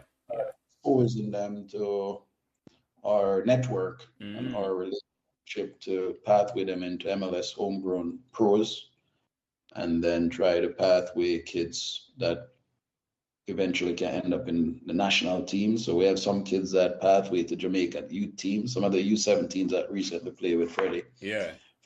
And all of them, some of them come from Miami. They're kids that come out of my club environment that end up on that roster. Yeah. So now we try to represent those kids to give them the exposure. Yeah. More and give them the opportunity to have a better representation and better agency. Kind of kids. So those are the two career that I have, is club development and then mentoring and giving young kids with talent pathway. So what state you're in, Roger? What state you them program that from? Florida or New York? Which part of Florida are they? Just north of Fort Lauderdale, called Coral Springs. Oh yeah, man, yeah. I'm in Orlando. That's how I'm there. Yeah. So. Yeah, go ahead, Roger. Sorry. Yeah, so it's quite a journey, but it's just when this opportunity came up to be on the call and Gully called me, full circle, I was really excited and happy to. Me learn a whole heap, brother. I'm glad you decided to come on, because a whole heap of man come on and talk about you. As I say, I left Meadowbrook 82. I never watched whole heap of Money Cup match. Me hear Trevor Lamb name call up. I remember your name I call up a whole heap. Right? But I never know how good you were until me hear you talk, And the man them talk about it. And you travel all about your skill, but for your back injury will slow you down throughout the whole of your entire football career. Your name would have been. Yes, in pain, and that's why I'm gonna stop early. Yeah, you never. Because in a sense, you couldn't have fully flex yourself on the field at all. You could not. Because you always think about the pain. And something. And it doesn't get older either. Yeah. No, I understand that. It's a pity.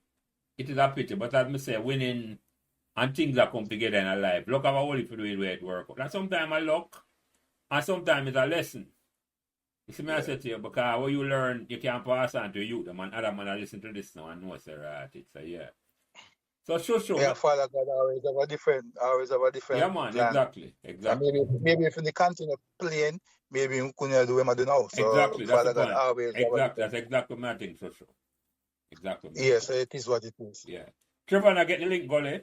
He said asking him for a code, so I resend it to him. All right. I see him probably in the lab too, so I don't know where I'm supposed to come in. Yeah, go ahead, Roger. Yeah, there's always going to be adversity in life and adversity in sports. So that adversity, you hope you use it to become a stronger and more resilient person. With having influence and being a leader in youth development, developing the competence for kids to become, professional players or even college players. I think you want to develop them to become who they should become as a result of playing sports. You know what I mean? So the biggest lesson I have that I want to pass on and hopefully add some value is, if anybody listening to this, is that it's more important who you're becoming as a result of your sport as opposed to just, becoming a professional player. Yeah. So I think sports ends early. It ends like in your early 30s, or if running on them, it might be 35. And Gully noticed also because he go through the same thing, and now him help Chad transition. But a lot of the things that Chad's learned in sport, he can bring it into his professional life. So that's kind of like what adversity good fight. It helps you become stronger and more resilient, and you can transfer all of them life lessons into your other career, which is another 35 years, really. Yeah, So, yeah. After you done sports, another 30, 40 years, you look on yeah. go through life if you look. And those were the lessons that Waga always taught us, trust me. Yeah, and what's nice now is I have 2 youth, so I have a better perspective. So we try to develop them on and off the field, just like Shu Shu said about Waga, and what we learned from Waga was more Yeah. big. What we were doing in sport was a little bit bigger. It was more of a holistic approach to, character development and stuff. It's a real joy for, be on the call so that maybe we can influence one. Spread that, So, Yeah. So me ask you a couple more Meadowbrook questions, and you for sure. What the most embarrassing moment you remember at Meadowbrook that you can look back on with a smile? Embarrassing. I don't think it was embarrassing. Look back. Embarrassing. That one kind of hard. Well, it probably have something it to had do to do with. with. I'm kidding. Say it again. Might have something to do with Nadia. And yes. I think one is a way to expose him, yeah. Roger, don't call no name. No. The thing is, it had a lot to do with that. Dating 2 girls at the same time, I had to go to the office because of that caused chaos in high school. Because she getting into too much details. Yeah, I can't go into too much because you don't know people that listen. At the end of the day, we still don't want nobody to feel bad. No. But dating 2 persons at the time, and then it went to the office, and then the principal. How was the principal at the time? That was kind of embarrassing. Who was the principal? Dr. Morris. Dr. Morris. Yeah, Dr. Morris. So what she said to you? We had a run from Dr. Morris. And it's funny, run from Dr. Morris for all of his life. And the last day at school, he see me and said, run now. I said, I don't need to run now. I'm going to call you out now, Shu Shu. Like, you still have that same philosophy that you don't love your spirit only tech. No, man. Things and time change. Them time you be young and you think like a teenager them time there. Him up on the record, I know, Roger. I'm for careful. Exactly. You better. No, Mr. T, things change now, man. You don't know. Yeah. I just grow, I make choices in your life and things change. So not but love, you know. Love it. Yeah. And you, Roger, same question to you. Any embarrassing moment you remember you can look back on with a smile? I think it definitely involved Gully. Jesus Christ. Everything up to Gully. Gully, how the story go again? I think Gully catch me in a little trap there with me telling him, so boy, I carry him go over Maxfield and this, that, and the other, and we have to go by him also the boots. And then I carry the man go to my house, and the man I get ready and all of them things. I say, yo, what to the youth? Well, I know. I'll tell you a story where you probably don't remember. You remember Dread? Yeah. Oh shit. Yeah. Weird. So Dread. Yeah. So Jelly. So we are camping in Stets, down St. Elizabeth. Dread was afraid to go outside. So Dread. So in order to use the bathroom, you have to leave and go outside. So now, Dread him afraid to go outside, so him get a cup and a pee in the cup at night. Early in the morning when we go get tea, me see a drink out of the cup. Now Roger Thomas. I drink lemonade in a cup. No tea, but tea. Oh. remember that, Roger? You remember I that? remember. You know what I remember? I remember when Dread wake up that morning, I thought about, yo, I Yeah. want to come with Jimmy. That's what I remember clearly. You remember? Because when you use it, him through the window, so the cup still there. It's not like P9. Yeah, everybody yeah, play a yeah. boot. Yeah, and put it on the windowsill. Yeah. Yeah. And what time, I Jelly, remember. where we had to go to eat? Yo, it far. Yeah. Good look walk, it far. But it was good old days, man. Yeah. I want to tell you, Yeah, and man, I'll give you memories, another man, story memories. with Roger Thomas. Roger come check me in Miami, I'm show him about wine, you know. So him and I going on the road. So there was this wine called Trina Red Reserve. So Master Roger, you know, said that bottle of wine cost around $1,000. I say, eh? So I go upstairs, take a shower, get ready, and come down. You know the wine bottle half. I say, Roger, you really drink the wine? I say, yo, I don't want to taste all $1,000 wine taste. You remember that? You remember that? I know I've done some weird things in my life. I must confess. Yeah, man. That would be Yeah, definitely man. It was funny. So Shushu, any other fun memories you remember of a Meadowbrook where you want to talk about? That never have to do with football or nothing like that, but just upon the campus. Well, as you said, there's a lot, but I can definitely remember one day when the DNG truck used to come refill the vending machine. So the man take out all of the soda them, he Hans Brown, I think Gully were them there too. Hans Brown the whole over there. And him take out the drinks them and leave it by the vending machine to go back to the truck, and when him come back on the crate him say. So them tell the money cup thief. Them tell the money cup thief, them tell the money cup thief that camp out and all that, and when him come back on the crate him say, but nobody never bust for nobody or nothing. We just run and go about business, and that was it. You know, you have some little things where, trust me, when you remember, you really have to laugh. And I can't even remember in a classroom. I'm sure they're on the live and now, you know. How am there, Gully? Remember in our No. classroom. Him trying to get in, but him said asking him for a code.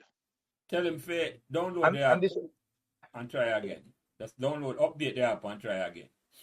If him not have the app, just download the app and then try again. Yeah. Yeah, go ahead.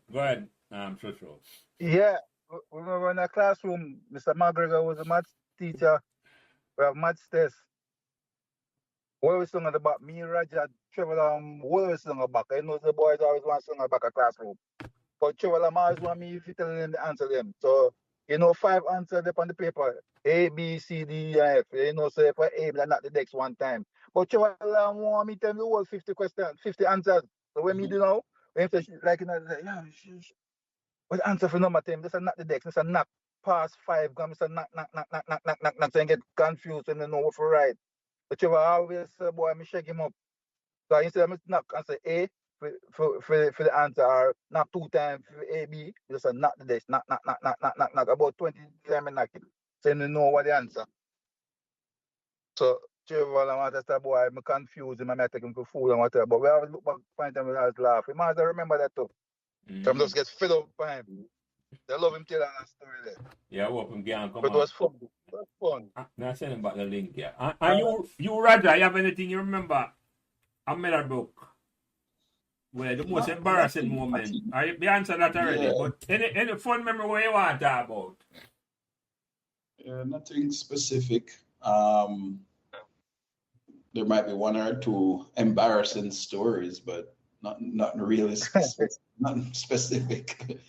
I just remember the band and the camaraderie with the people that on this call, but also some of the people that was mentioned, and the time spent was invaluable, and I always reflect on some of them good times playing, and just the connection and the relationship over the many years. So nothing specific though, as far as, you know, I think it's just all of it was, for its time, it was really special because of some of the relationships that I remember having with these people, you know. Hanging out a pecker and all of that. out of Chewy, man. Them times are nice. Yeah. The walks, the bus stop, both going up to Shu Shu area and going up to Gully area. I think I used to have a girlfriend up Gully area there. Burnside Hill. Remember Burnside? Yeah. Yes. Yeah, nothing really specific. I wish I had Roger, what was your nickname going to school? probably Breadman. Breadman. So where did Cybon come from? I don't know. I don't remember all them things that you talk about, brother. You the one. I remember you used to squeeze up the bread and put it in your back pocket and come to class though. You remember that though? I remember that, yeah. He was a bread man for sure. And a bun man. Yeah. Pekka vibes. That's why when we come from Money Cup training, you say instead of you buy a bun and cheese, you buy 2 buns. That makes sense. You buy a bun and cheese at the same price, you buy 2 buns. I remember that. Yeah. Pekka was a great man. And that kind of makes sense. I remember Pekka big time. He was part of the culture of the school. Yeah, and man. Culture. Yeah, definitely. Yeah. Pekka was my neighbor still, you know. I just jumped 2 fences and reached a Pekka yard, you know. So a long time I Pekka before I come to Meadowbrook, you know. Yeah. Now Pekka foundation. But Jelly, you know, but Roger, you know that Jelly them was the one that got Pekka into the school. Yeah, man. Yes, man. Yeah, man. In the 80s, after the win, I look before Win Sunlight. The man them build the wall, because the wall over there Meadowbrook, you know, the big wall. It was a fence. A little low fence, you could have jump over and go in. And then build a wall. And Pekka used to park outside, so you could have go to him and stretch on over the fence. When they build the wall, I lock them all lock out Pekka. I was saying, no, Pekka, no canteen now open. I lock down the canteen for a couple of days, man. Yeah. Until... Yeah, but do you know what time, you know? They tried to stop him from coming here again, you know. I'm there for park near around by the prep school there, you know. Yeah. And the people in protest, you know. Yeah. They're now gonna canteen start lose hope of money and Pekka for coming back. So try it again. No, man, it ended up being a foundation of the school, you know. When Pekka retire, I'm gonna put it the right way. Pekka get a severance packet from the school and then put together a fund for him and give him. When Pekka physically couldn't do it no more. You follow me? I said the school put together a fund for him. That's how much Pekka was appreciated at the school, man. It's a teacher will come on, a teacher now. I remind me. I don't remember what year that was, but it's on one of the podcasts. And Shu Shu and Roger, just so you guys know, is we bear Pekka, you know. When Pekka died, you know. Yeah. Yeah, man. When he died, man, I got a phone call from his son, and I make some calls, man. Yeah, I'm gonna say, yo, move that man body to Madden's. You might forget the best of the best. Yes, man. Yeah, man. Which is good, man. You never know that. With that Pekka 9 and them thing there, them fry fish and whatever thing. We know all them thing there. Yeah, man. We bear Meadowbrook people bear Pekka, man. How year Pekka died? Around 12 years ago. No, so Shu Shu. Yeah, 10, 12. Yeah, Pekka died before my mother. Okay. No, I'm not sure, no, Gregory. My mommy died 2010, you know. About years, about 12 years now. About 12, 13 years ago. Great man, man. Great my mommy died before Pekka. My mommy died like 15 years ago, so. Yeah, man. Me that try to get this year when Pekka come out of school. I don't get a man to come out yet. I think Pekka died at school before me start. I'm start 74. But I just can't get a man to tell me exactly the first time Pekka come out of school. But hopefully me get a man that yet who start Meadowbrook before me. I can't tell me when Pekka start. So I have that memory there. But me ask me never say Pekka refuse a man because of lack of funds yet. No. Yeah, the general that man. No, man. Pekka was like one of them, man. There was another guy we used to help out, Wagga. Can't remember him. It was like a sponsor, managers for the Money Cup team. He used to live close by the school, but I can't remember his name. Anybody remember his name? No, man, not Beanie. Him did have a son that attend the school? I think so. Yeah, man. I know we are talking. I can't remember his name, you know. He was a good man too. I think I want to he was get a- up on Rampton, something like that. Yeah, I always remember that man. He was Yeah. a real influence.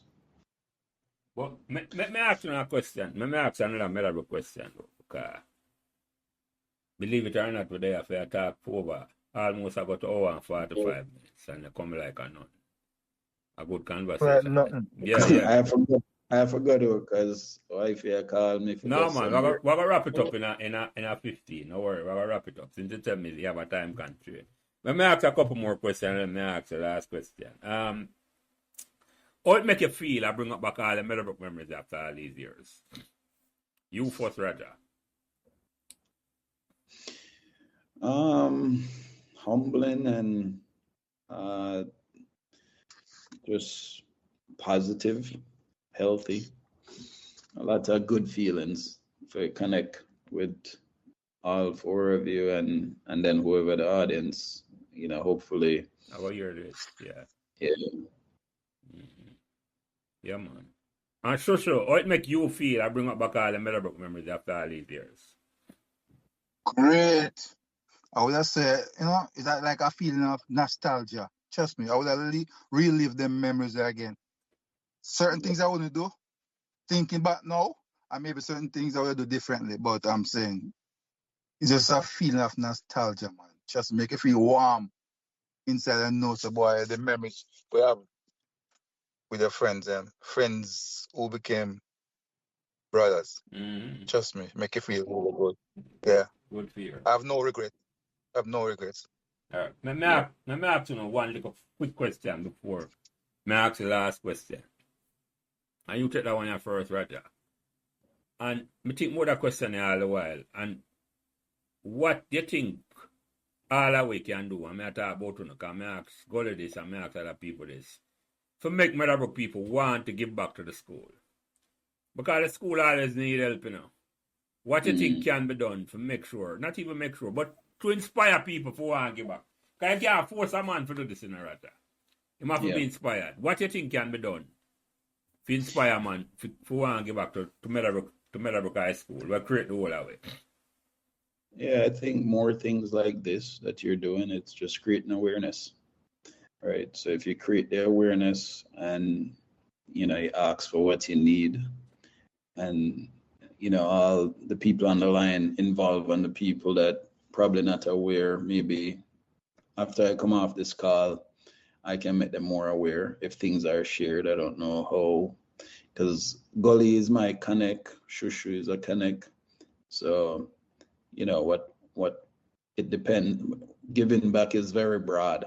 So, you can give back in many different ways. So I'm not sure what's needed and what giving back means, but if you can share the information regarding giving back and what that means and what are the benefits that it's going to serve and who is it going to serve, then it'll be helpful to know, Yeah, with them conversation is a good start because I answer it the right way. Not even the right way, but I like the answer. The awareness. Yeah. A lot of man not aware what him can do, how it go do, and if he make sure it go done. And that has to be in place. If your man comfortable for no seriety. Because all the Meadowbrook people out there want to give, but him not aware of how and why him going to do it. How him going to do it, and why him need to do it. And say, yeah, you're going to help a youth to go to school for 6 months or for a year. You're a sponsor youth. In a year case, you might can get a scholarship for a youth because you have them connection there. You see me I say to you? That can help build the football program because man knows him come to Meadowbrook. It's almost like him have a gateway for a football scholarship overseas. And them things like that. That them, it's a help coming a whole heap of farms, right? That's the point I was making, so the more you're specific about the needs and the awareness, how you create the awareness, I think you start from somewhere and then it evolves and it grows. Yeah. Like recently, my brother say, "Oh, I forgot to do something down in Waterhouse and them things." So now I try to put like some type of barrel together for June, and my wife always a help out. in ways when because my wife also coached with Jamaica and the World Cup and all of that. Okay. With, Currently? The reggae girl, yeah. the Okay. last Reggae Girls team that Went to the World Cup. did history and come out a group play with Brazil and France. Okay. So she was at the whole during them times. But it's sometimes just starting with a network and then growing a network, right? Because it's all a network when it comes on to how you're trying to, what initiative you're trying to take, and then you just start with a network, and then you start from somewhere. But then I think also if you can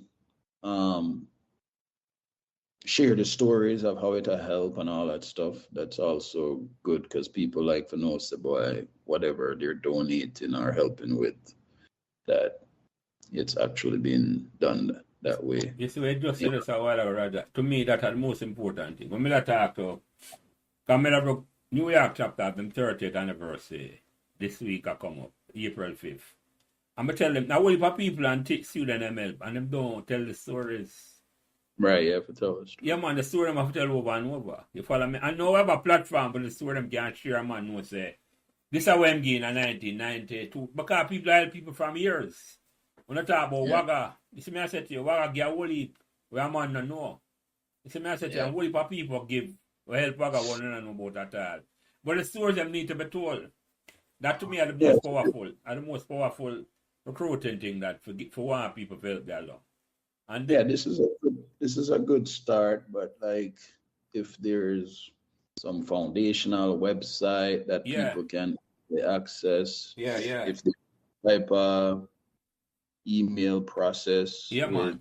The principal I work on it. I'm in contact with them and I work on it. So everything take a start. And this the conversation, as I say, I just a foundation and the start. And I got to talk about it. So Shu Shu, what you think? Same question to you. What you think we can do for it? But you guys basically cover everything. As we said, the first thing, from my point of view, the first thing, platform like this, definitely. And if I'm going to give back something, trust me, I'm going to see it as a form of investment, you don't know whether tangible or not. If you make some form of investment, you're going to want some returns. Return them much means that money back in your pocket, but just the joy. If you see, boy, whatever you invest, you see something good come from it. You understand? So is there a committee? Is there something set up? Brother mentioned the word awareness. Yes, people need to know what the school needs. The school needs 5 blocks. You're not going to give them 5 books. You understand? What the school needs? What are the needs? What are the needs of the school? How can we reach out? Because I think if you have love for the school, if you think benefit from the school, it shouldn't be a problem to give back, if you're in a position to give back. Yeah. You don't have to inspire, man. It's supposed to come from within. Because if you have love for the school, like I say, if you think, say, boy, you benefit from the school somewhere, it's not going to be a problem for you. But you just need that platform for so all right, you can give through this medium or that medium or whatever. And so it's going to go down. Because so often we hear about people making donations and the reach. I know, see where it go. So people go on, as I say, you're going to give something, you look at it as an investment. Yeah, man. And I always hear this. Someone once tell me a father, a winner of 1,000 father, the loser is an orphan. Mm-hmm. So if the team is sure say yes, them can compete in that area and them can be successful, people are willing to give. Yeah, man. I believe if we get up tomorrow, man, it's a in the Money Cup and in the Money Cup semi-finals, it don't have to do with sport. It can be other things. Yeah, not with sport. Yeah. But once Meadowbrook compete and them do well, people are going to say, what my school, that man, them jump on board quickly or whatever. So, No, I love that talk there. Awareness and accountability. You have to know exactly what happened. Them two words. And the story them have to be told too. The story them need to be told. The people will help people and the people will get help. The people will get help need to come tell them story. The people get help need to tell the story. Yeah, Because man, a lot yeah, of we time need, even people for want 5 minutes to story, and I say, yeah, them get help to buy a book or them get help to get a boots. Could be just a simple boots and getting a rather. If me to come tell the story and I say, yeah, him get help from them, I have to. people don't like put them on on. People don't No, like give no, them on on, exactly, so they give it. exactly, And they exactly. give that. So whosoever receive can come out and say, boy, Yeah, man, yeah, this was that's done. exactly what I Yeah. talk about, Chuchu. That's exactly what I talk. All right, perfect. Get the story then. So, before me ask the last question, is there anything, with any other thing say, and you go late after Roger and Chuchu answer, anything where, any question I could ask or I never ask, or any story, anything where I miss, so you think I could have to bring up? You go first, Roger.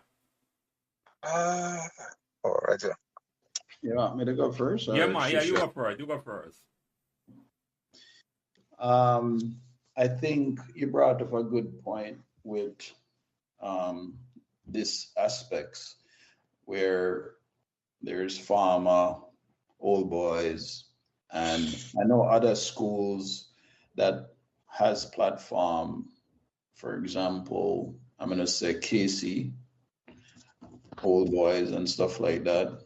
And I know that they participate with the administration of KC, the leadership, or maybe it's other old boys that are domestic in Jamaica. And these initiatives to help the school, to help the team, to create an award ceremony, I think is asking more question about how you establish that and how do you continue to build upon the platform that you initiated with us so that you can continue to grow the awareness and grow the conversation and grow the support. So if you keep asking questions regarding, how can we be of support or help with the next generation of youth players coming through Meadowbrook, or it might be academics, it might be other things to support the youth them in the school. Mm-hmm. So anything to do with that, and whether it be, I don't know, in my club, for example, there's a marketing approach to that, which means you might have to allocate resources to establish the awareness. Mm-hmm. It might just start off with that, like, do you have a Facebook page? Mm-hmm. Is there a social media page?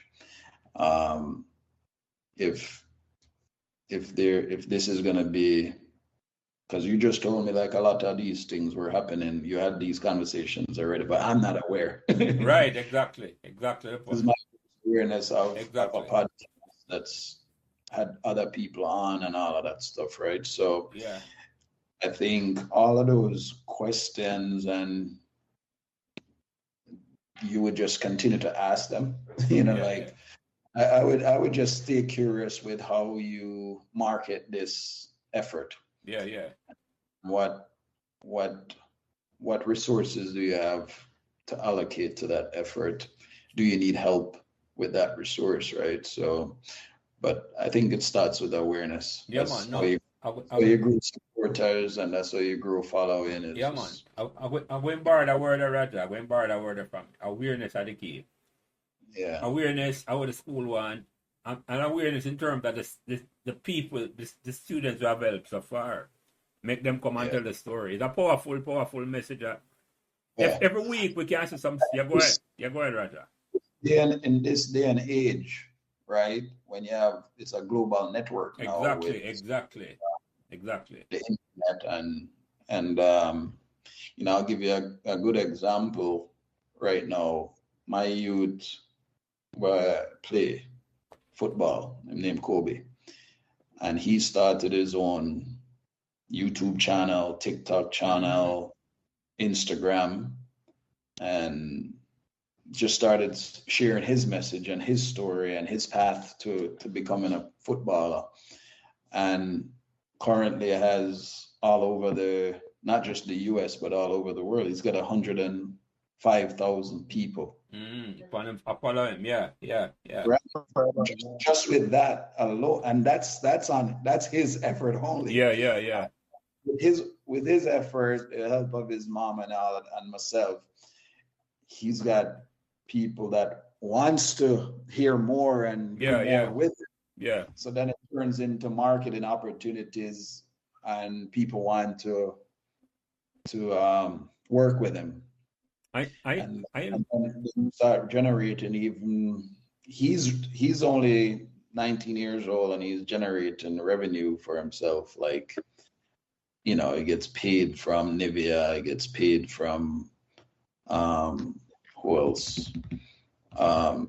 There's this other company that he gets paid for, and those are just sponsors that are helping him. in channel.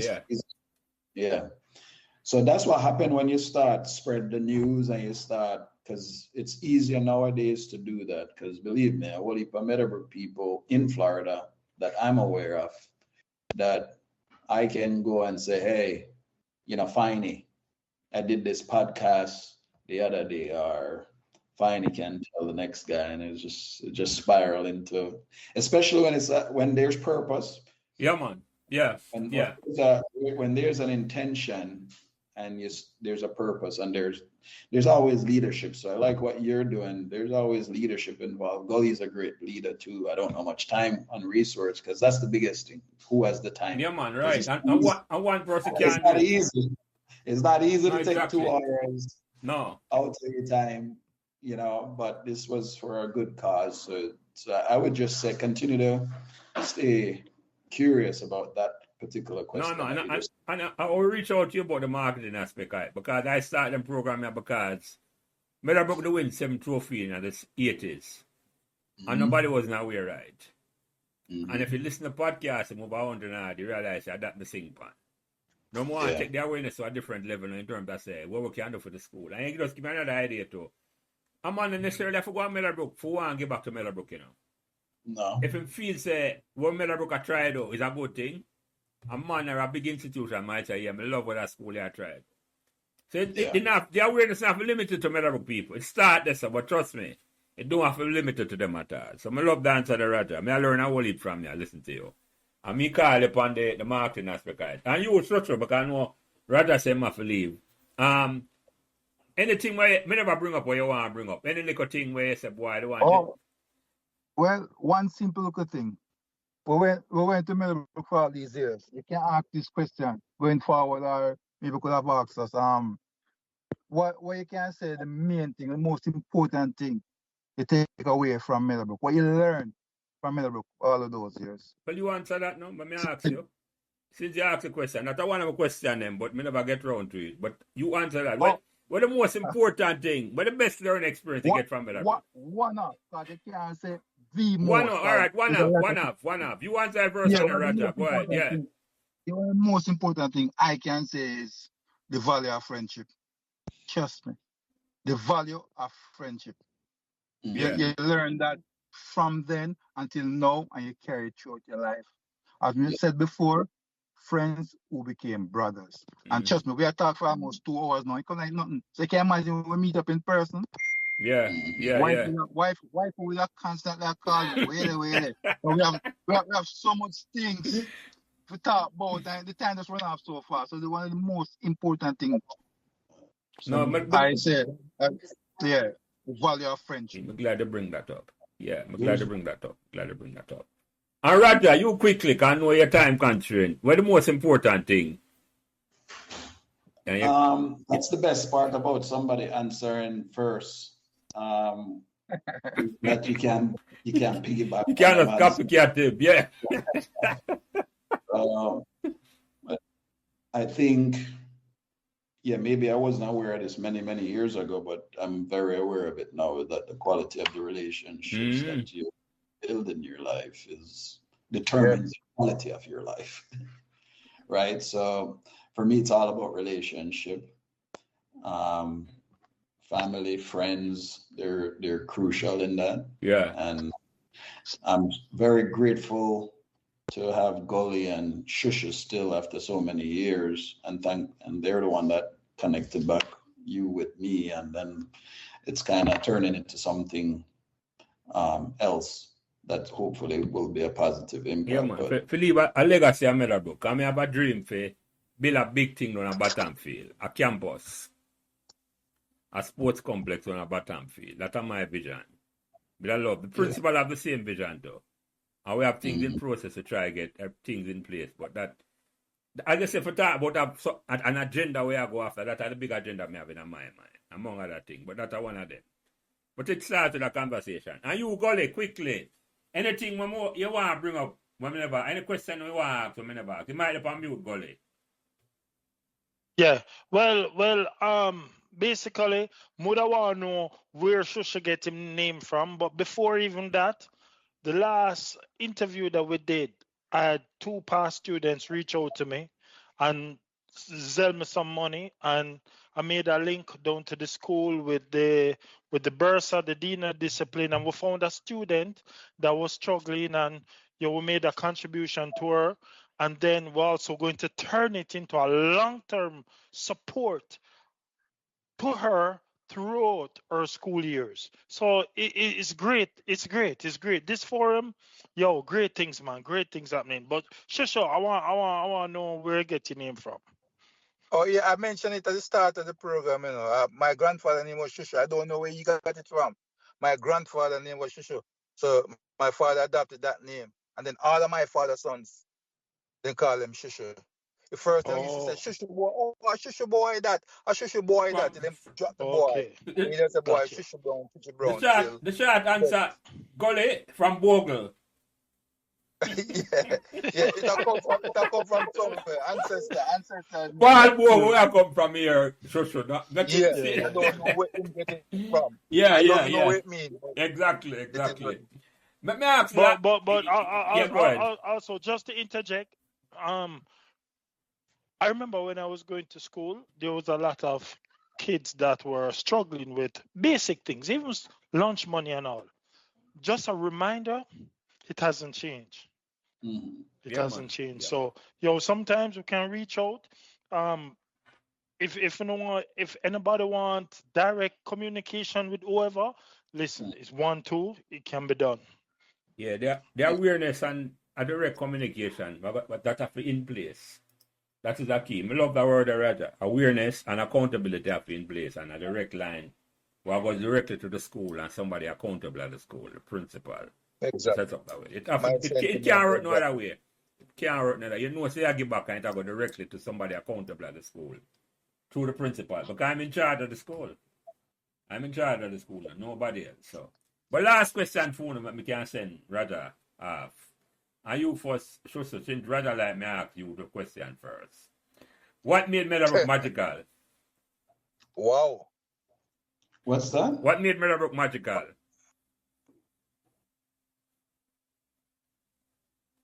What made Meadowbrook magical? That's a good question. But I think we touched on it throughout our conversation. We touched on it, the friendship that you garner over the years, the togetherness, whether in a school or out of school, things that you learn from them, will prepare you throughout life, and you carry it and you go instill them things there to your kids, them or your friends, them or whatever. Things that you learn, going through that gate, things that you learn. Even though the first day I went to Meadowbrook, I broke the school rule. I was told not to go by the gate, and I still got the gate go by. But what I'm saying is that things that you learn, friends that you're garner over the years, friends that become family. That makes Meadowbrook magical. Family, as we say. To me. Family. Enough man come family. Our family at Jamaican, I say. Family, yeah. Straight up. Because blood not make your family that it's. No. The friendship them, some strong friendship will make a the camaraderie and things. Yeah, that's what made Meadowbrook great. And you, Roger, same question before we go around the table, ask some closing remark. What made Meadowbrook magical? I think it started with the same conversation. It's the people, Yeah. I think it's the people. So I don't think I have a philosophy that says no man has failed that has a friend, right? Because when you have a good friend, and this is one thing that I appreciate with Gully and Shush over the years, these two guys always have my back, right? So I think, regardless of everything that we talk about, it's all about relationships and it's all about the people that you spend time with and the people who valued you and respected you for who you are, and you could be yourself around them. So I think it's gonna go right back to the people. Yeah, man. That's what makes it magical. Yeah, man. Relationship is all about it, exponential. So, Yeah. any closing remark, Gully, and you go first quickly before I close out the program. Yeah. Gully, you're up on mute. Are you good? Yeah. Any closing remark, Gully, before I close out the program? Yes, man. Well, again, another great interview. I really appreciate the time out from all of you guys on the podcast. And I enjoyed it. And thank you guys for your time. It was great. I mean, just sorry, Trevor Lamb never get to come on.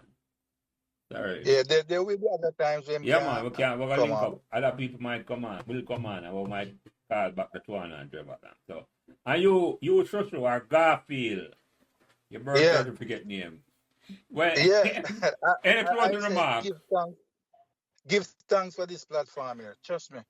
Give thanks for this platform. Know that Raja is on, I'm on, it'll go reach other years. Understand? And it only can get better. So give thanks for this platform here and only we pray for the best and just hope the Father God just give you health and strength to continue, because this is a very good thing that you're doing. I'm glad for the link up. This make me day, make me week, make me year. Trust me, and only can get better. So give thanks for this platform. Yeah, man. And I will be catching up on after that. Over 120 podcasts with her. Enough. Yeah, man. MHS for life. Yeah, man. Enough podcasts already. From number one, Maurice Minot. Way back in 2022. Yeah, we try to do a podcast every week for over 2 years, Raja. Until we take a break early on this year. So write all that book from the podcast and all them things. But when you listen, any closing remark from you, Raja?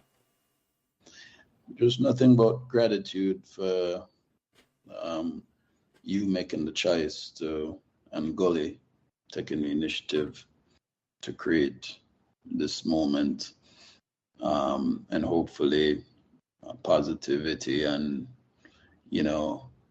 something that you can contribute back to the next generation of youths them coming through, can be the result of this momentarily conversation. So thank you for making the choice to set this up. Thank you for Gully to include me and Garfield, who is my dear friend. So I appreciate you guys taking the time, and it was a pleasure. Maximum respect to everybody who make this happen. Yeah, man. Thank you. Let me close this out quickly. So on behalf of the special guest this evening, Raja Thomas, if not the most talented footballer ever go Meadowbrook. A man I got to debate that, but we can't just have the debate. Where Raja speaks for himself, well-traveled footballer, who is a professional league all over the globe. Garfield Shu Shu Brown, Sefton Golelets, my co-host today. It has been a real pleasure to have them conversation here.